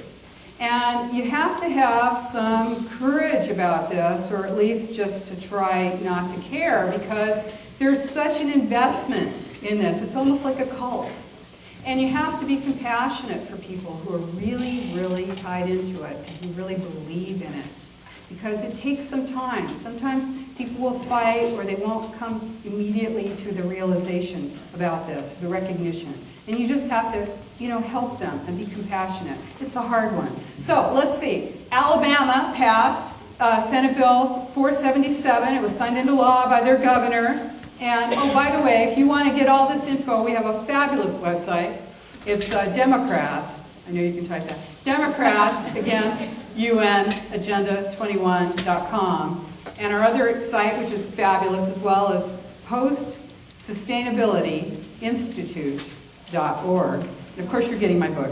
So, okay, so Alabama passed Senate Bill 477, no infringement on private property rights, like you think. And do we really need a bill?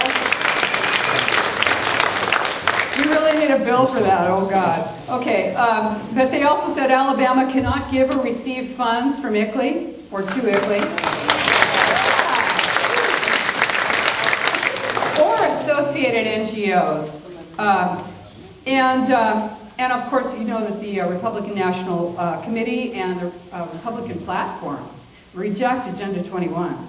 Yeah. Now, before you get too excited, let me just tell you that you're not going to see it anywhere written as Agenda 21. So you got to be hip, and you got to be paying attention, and you got to understand it, so that you know when you're looking at Agenda 21. Otherwise, it's just words on a page, and it doesn't mean anything. And here's an example of that.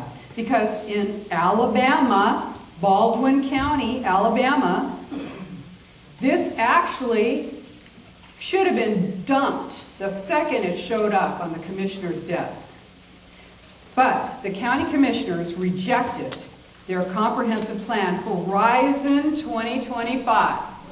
They rejected it. They did. They said it violated private property rights, and it did. And it does. You will see now rejection of regional plans. Gaston County, North Carolina, refused to participate in Connect Our Future. 14 counties. They refused the HUD grants. How about Rochester, New Hampshire? Also refused the HUD grant, refused to participate in Granite State Future. 9 regional planning commissions, right? Contra Costa County, California got out of their Council of Governments. Okay, this is what we want. We have power. Isn't that incredible? Can you imagine if this room full of people, hey, you know what we could do? Just think about this. Just think, we've got probably at least 5 cities represented here tonight. People who live in 5 different cities. Imagine if everybody in this room went to each one of those cities, said, okay, hey, we're getting together on Tuesday. We've got our city council meeting. Come on, you guys come and support us. We're going to be there until 3 o'clock in the morning. telling Bellingham we want out of ICLEI. Can you imagine the power that we have when we take it? We need to recognize it. It's like there's been a football game going on for the last 20 years, and we didn't even know it. We're out having a kegger in the parking lot, and they're on the field making touchdowns, right? Well, now we got out of the locker room. We've got our helmets and our pads on, and we're up on the board, and we've got the ball. We got to run with it. Let's run with it. Let's do it.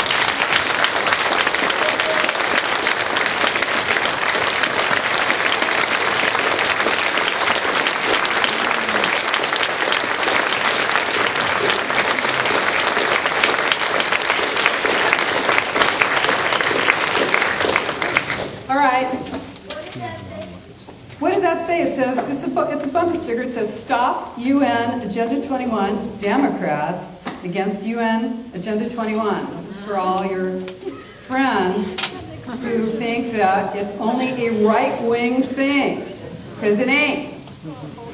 Okay, who's got a question? Trans-Pacific Partnership. Yes, you said it. That's Agenda 21 all over. Trans-Pacific Partnership. Next question.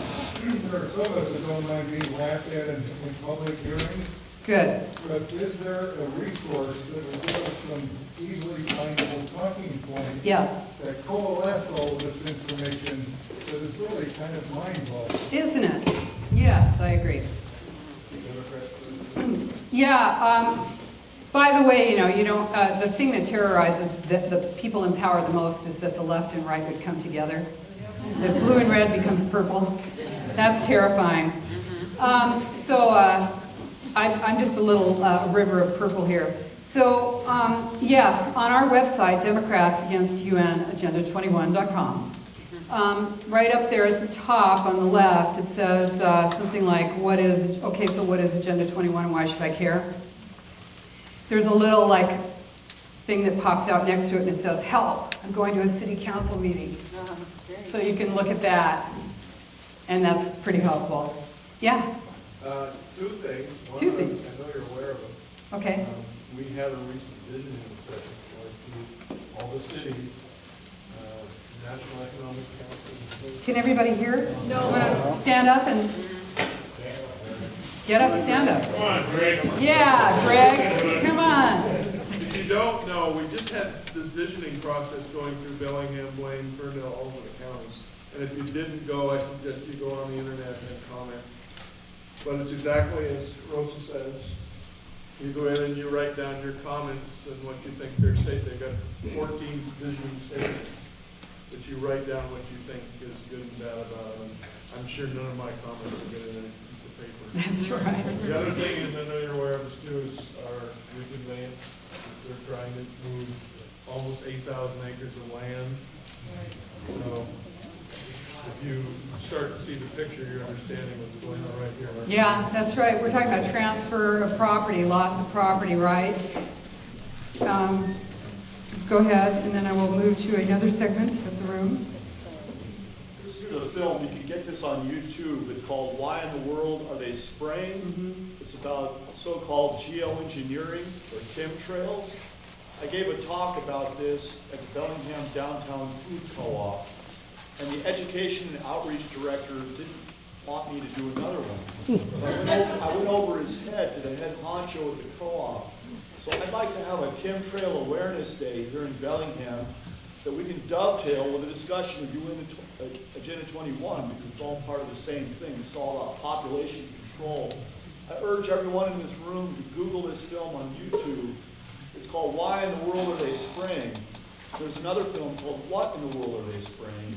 We're all being sprayed with very toxic levels of heavy metals. Aluminum oxide, barium, arsenic, strontium, cobalt, iron, zinc, antibiotic-resistant bacteria. They're trying to cull the human herd. What gives them the right? Okay, so thank you. Let me just say something about, I want to make it really clear now, as far as, I'm not going to really talk about that, because as far as I know, and I have some very close friends who are really involved in that, but what I want to really make clear, and I'm not denigrating this, but what I want to say very clearly is that Agenda 21 is not a conspiracy theory. This is a fact. This is a conspiracy fact. This is documented. Now, what we're looking at, there are issues with, obviously we're seeing stuff in the sky, we don't know what it is, and I want to make sure that this, that the issue is, what is it and why is it? And I have not seen that well supported, okay? I have not seen that well supported. So I'm not putting you down or anything, but I'm just saying I want to make it really clear that what I'm talking about is documented in your land use plans right now here in your town. And there is no question about this. I often am on late night radio. I do many radio shows a week, okay? And what I don't like is when I am on a conspiracy, this ain't no UFO, okay? We're not, and I'm not putting you down, but I'm just saying there is no question. This is not a conspiracy theory. And when you are told that you are fantasizing or you're making something up or Agenda 21 doesn't exist, do not stand for that. That is a lie. That is a way to marginalize you, to manipulate you, to sideline you, to shame you, to slime you, to slander and libel you. And we will not take that. We will not accept that. Go ahead.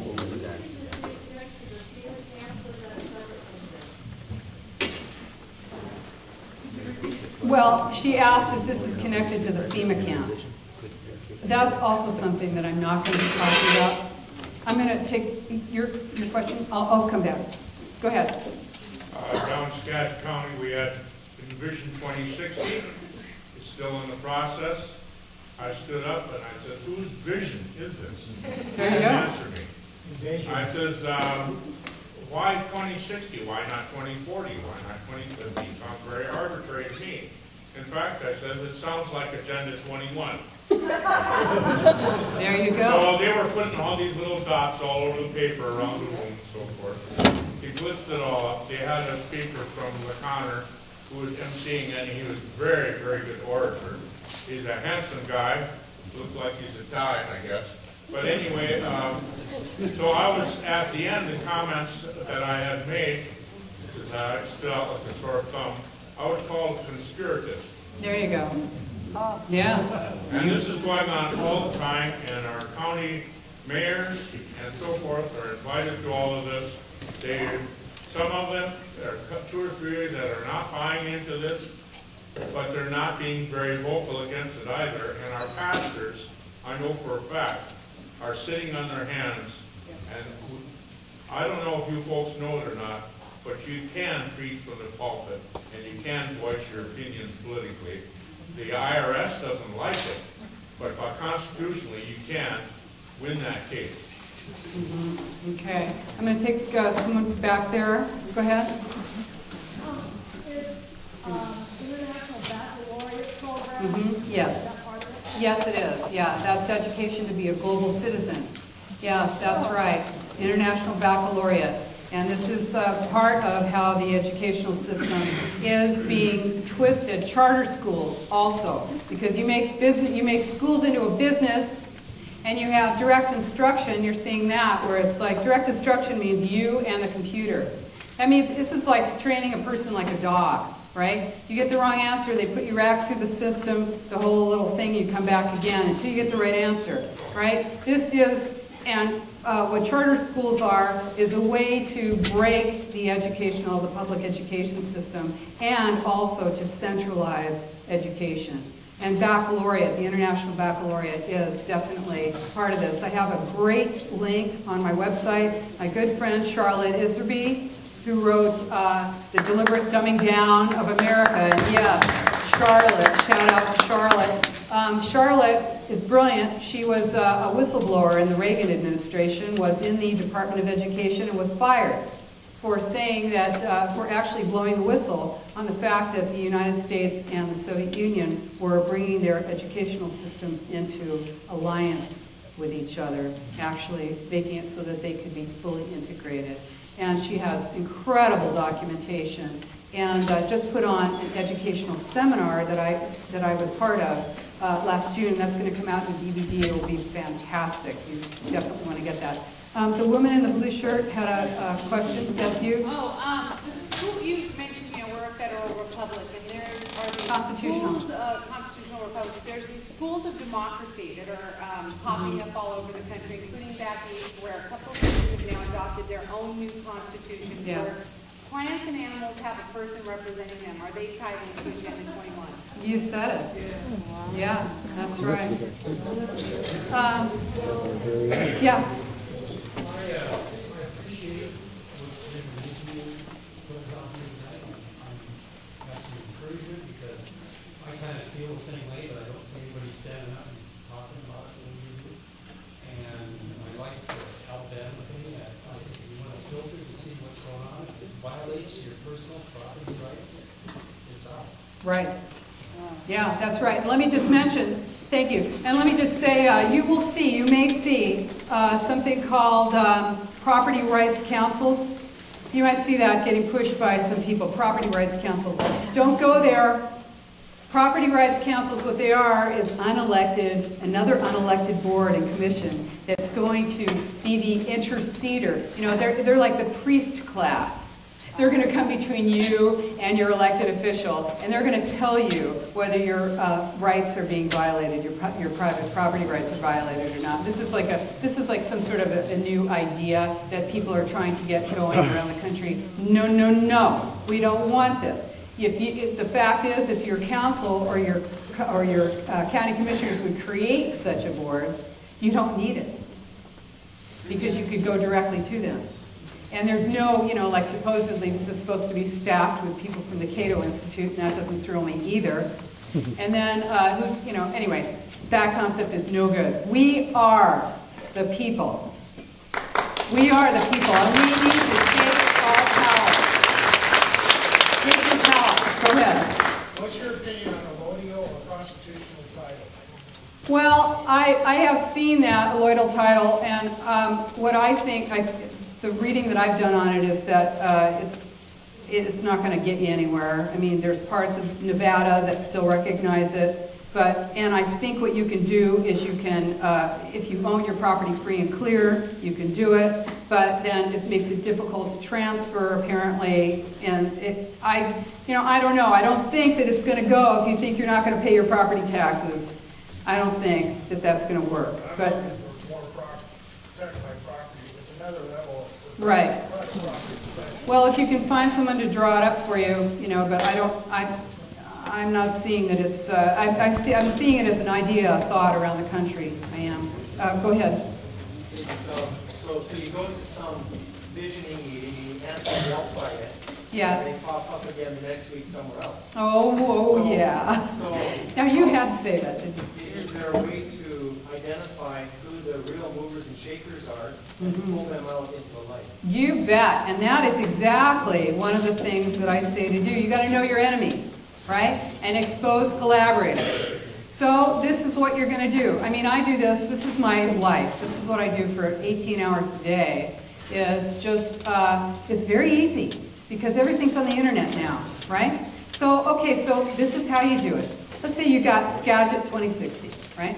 So you look to see who who's putting it on. And they're always beating their chests about how cool they are. So then you go on their site and you say, we're part of the Great Cities Collaborative. And, but down at the bottom, they'll often say who they're who their partners are, or who they're working with. So you click on those, and then you see who makes up that group, who all the people are in that group. And then you click on those, and you come back to the Ford Foundation, the Surdnow Foundation, Soros, the Tide, the Open, whatever the heck it is. Yeah, and all of these groups, and the San Diego Foundation. Okay, and that's very interesting. But what you really want to do is stay local, okay? So one of the things you want to do is you want to identify, okay, now I'm telling you, you got somebody who's on FutureWise who now made it onto your council. How did that happen? So you want to take care of stuff like that. You want to make wanted posters. during the election time. You're like, wanted, traitor. Okay? You get creative, all right? This is political theater. We're talking about, this is a fight for the hearts and minds of our nation. And you want to do it right. So you want to dominate your public meetings.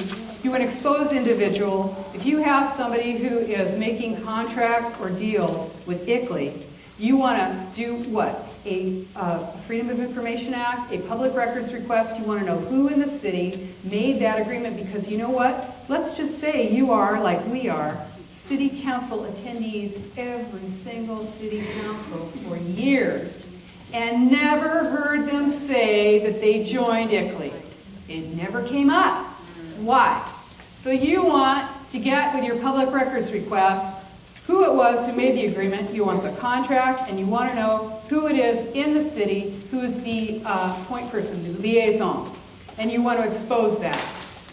Expose this. You want to withdraw. You want to encourage your city to withdraw from the councils of government.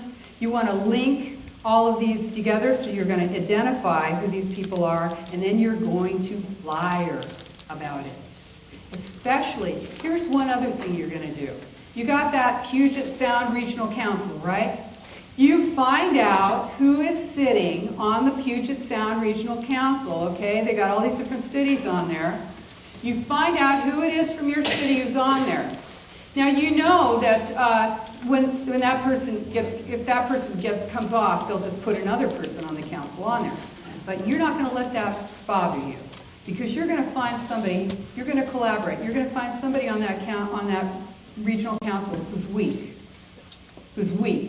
and you're going to go after them, and you're going to do it publicly, and you're going to say, Mr. Jones is a member of this regional council, this regional board, and we don't want regional governance in our nation.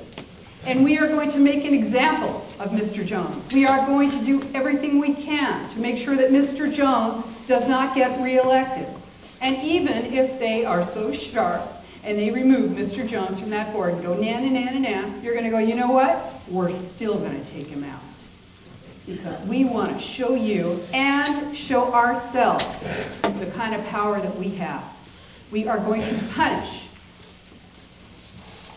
We are going to take our power. We are going to punish traitors and collaborators. Who is responsible for the origination of the agenda at the UN?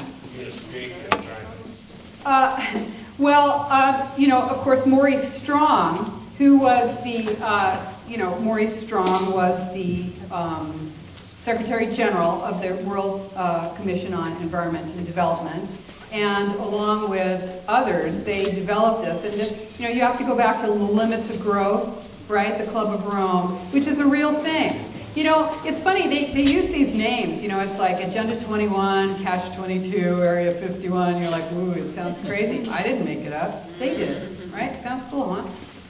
Club of Rome is a real thing. Check this one out, Club of Paris. You guys know about this? Club of Paris. Just think about this for a minute. How is it that nations get to borrow money from other nations? Who gets to be a creditor nation and who gets to be a debtor nation, and how do they determine how much, and what do they give for collateral? That is the Club of Paris. Club de Paris, okay? That is a real thing.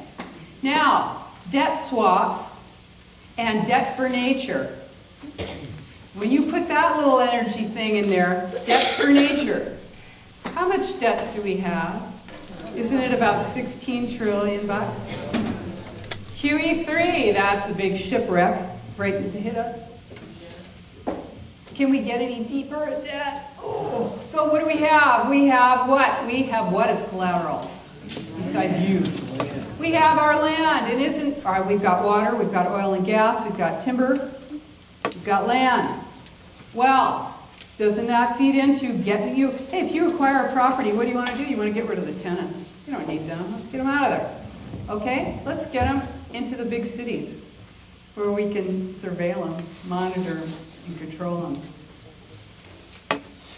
So, check out. You want to see a lot of the source of this concept. And this stuff sounds good. If it didn't sound so good, if it wasn't so appealing, if the rhetoric wasn't so good, there wouldn't be so many people going for it. This is part of what we have, an uphill battle. First of all, you got to convince people it's really a real thing. I mean, can you believe it? Look at what a brilliant plan this is. And 20 years down the road, we are feeling it because we're moving from inventory into control. But they haven't got us yet. So, go ahead. In your book, you talk about every time you go to a meeting, using the word Agenda 21, and yet I have, not arguments, but conflict with people and saying, no, you shouldn't do that because they're going to call you a conspiracy theorist. Right. What is your reason for why you should always use the word Agenda 21 when you confront your politicians? Yes, name your enemy. This is what you want to do. Now look, who in here, now come on, take your courage. Who in here still believes that this is a conspiracy theory, that I'm making this up? Raise your hand. There's nobody raising their hand in this room. This is not a conspiracy theory. The people who don't want you to name it are the people who are on the other side. Now, they may be your friends, too. They may think, oh, no, they're going to call us names. They're going to say we're crazy. These are people who are going down the wrong path because you need to identify what you are fighting. And this is real, okay? If you continue to be ruled and dominated by the other side, you will lose. We need to identify what it is. It is a real thing. If you read that, there are a lot of parts of it that sound good. And that's the part that's scary. It's the implementation of it that is so bad. Because, like Machiavelli said, you give it the green mask, you give it a mask of beauty, and then you can do whatever horror you want behind it. You know, there were a lot of people who thought Hitler was really good. Go ahead. What ties in with some of what's going on is just popping up in Skagit County. I know it's popped up in a lot of other places. We have some friends that said it's too late in King County, but now transfer development rights are huge. And it looks like, if you look at the Washington State, some of our Washington people tipped us off, that it looks like there's not much to do with the rural ones, but it looks like there might be a regional aim for that as well, transferring development rights in your area regionally. Oh yeah, that's right. Transfer of development rights is big. This is definitely part of it because, you know, less and less ability to use your rural land, less and less value for your rural land. And, you know, a collapse in an economy is part of this plan. This is, you know, a directed collapse, right? Bail out of I mean, where'd the money go? It's like I say, it didn't just evaporate. It went from your pocket to somebody else's. This is the transfer of development rights. It may enrich one guy for a period of time, and you'll find that people will go along with this because they think they're going to make some money. But really what it does is it actually enables the development, high-density development in urban areas, and it justifies subsidies. So you're paying for it twice.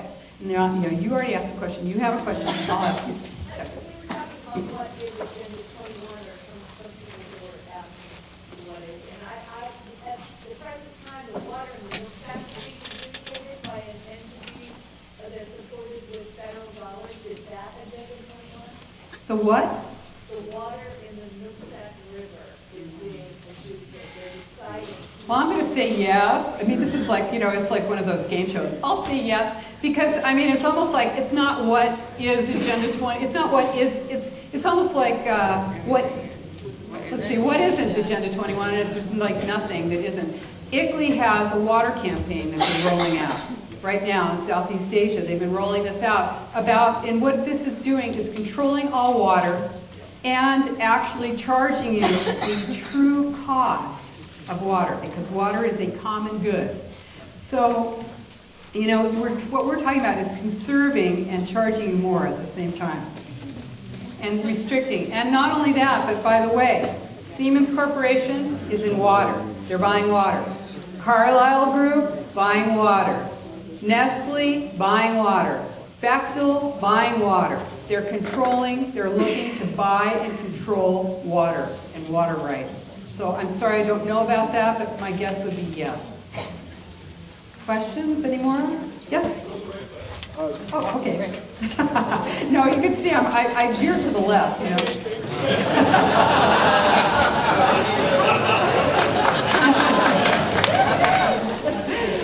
Okay, go ahead, yeah.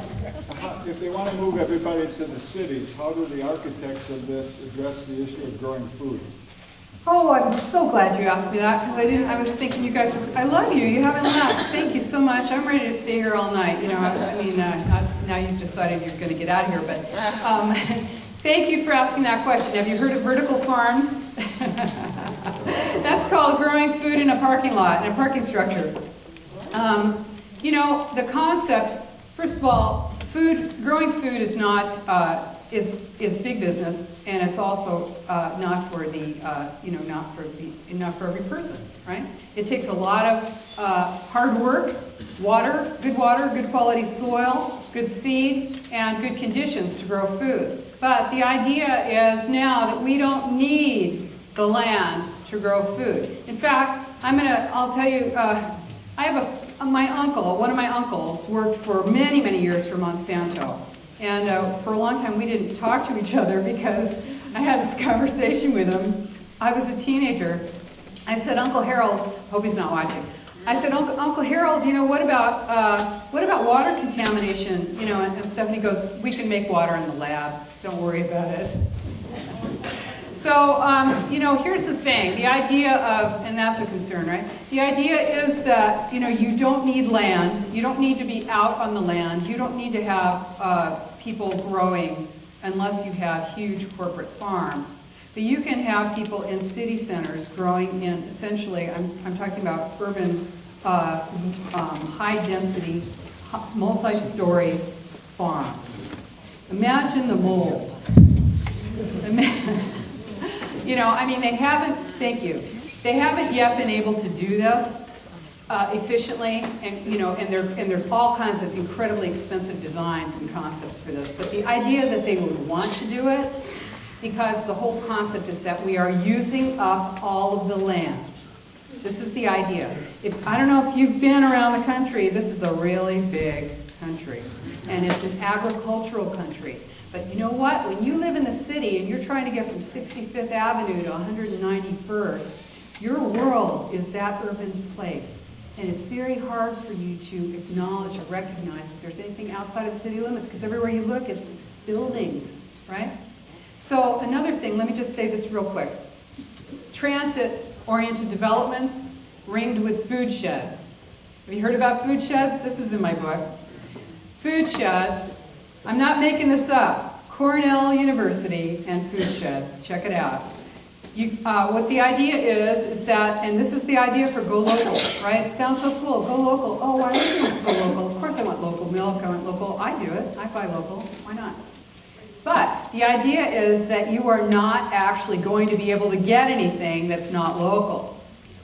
And you're in a transit village that is ringed with a food shed.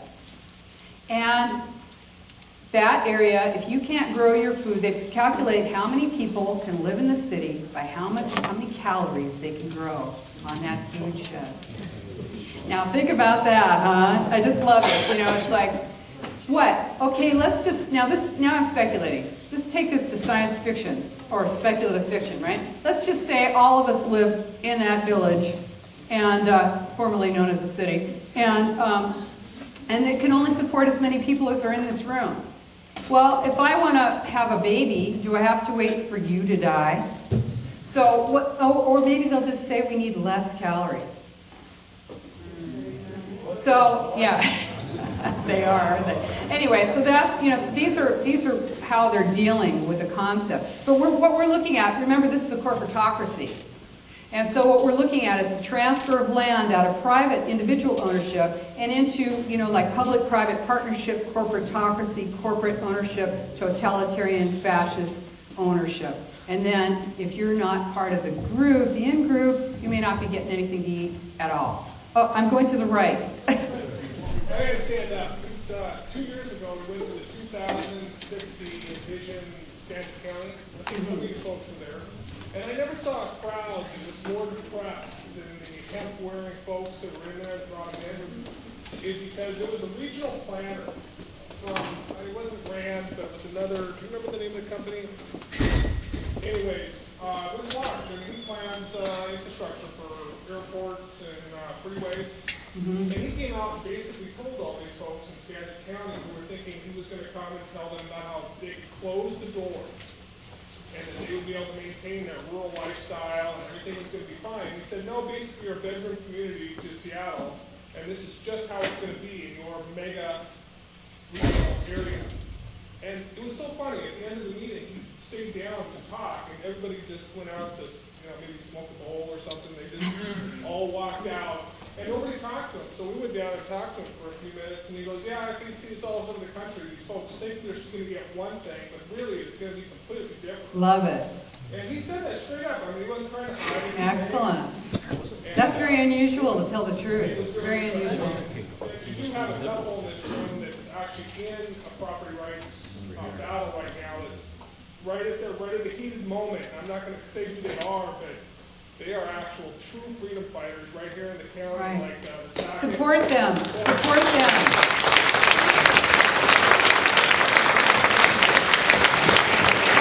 If you're here and you need assistance, let people know. It's all our property, every single one of us. They do this to us one property at a time, one business at a time, one city at a time. And this is how they're able to do it, because we don't support each other. We need to support each other more and more all the time now. What do you think about something that I keep seeing a pattern, and I'm always trying to understand patterns? The two patterns that I'm seeing are, number one, I see political organizations playing with the United States flag.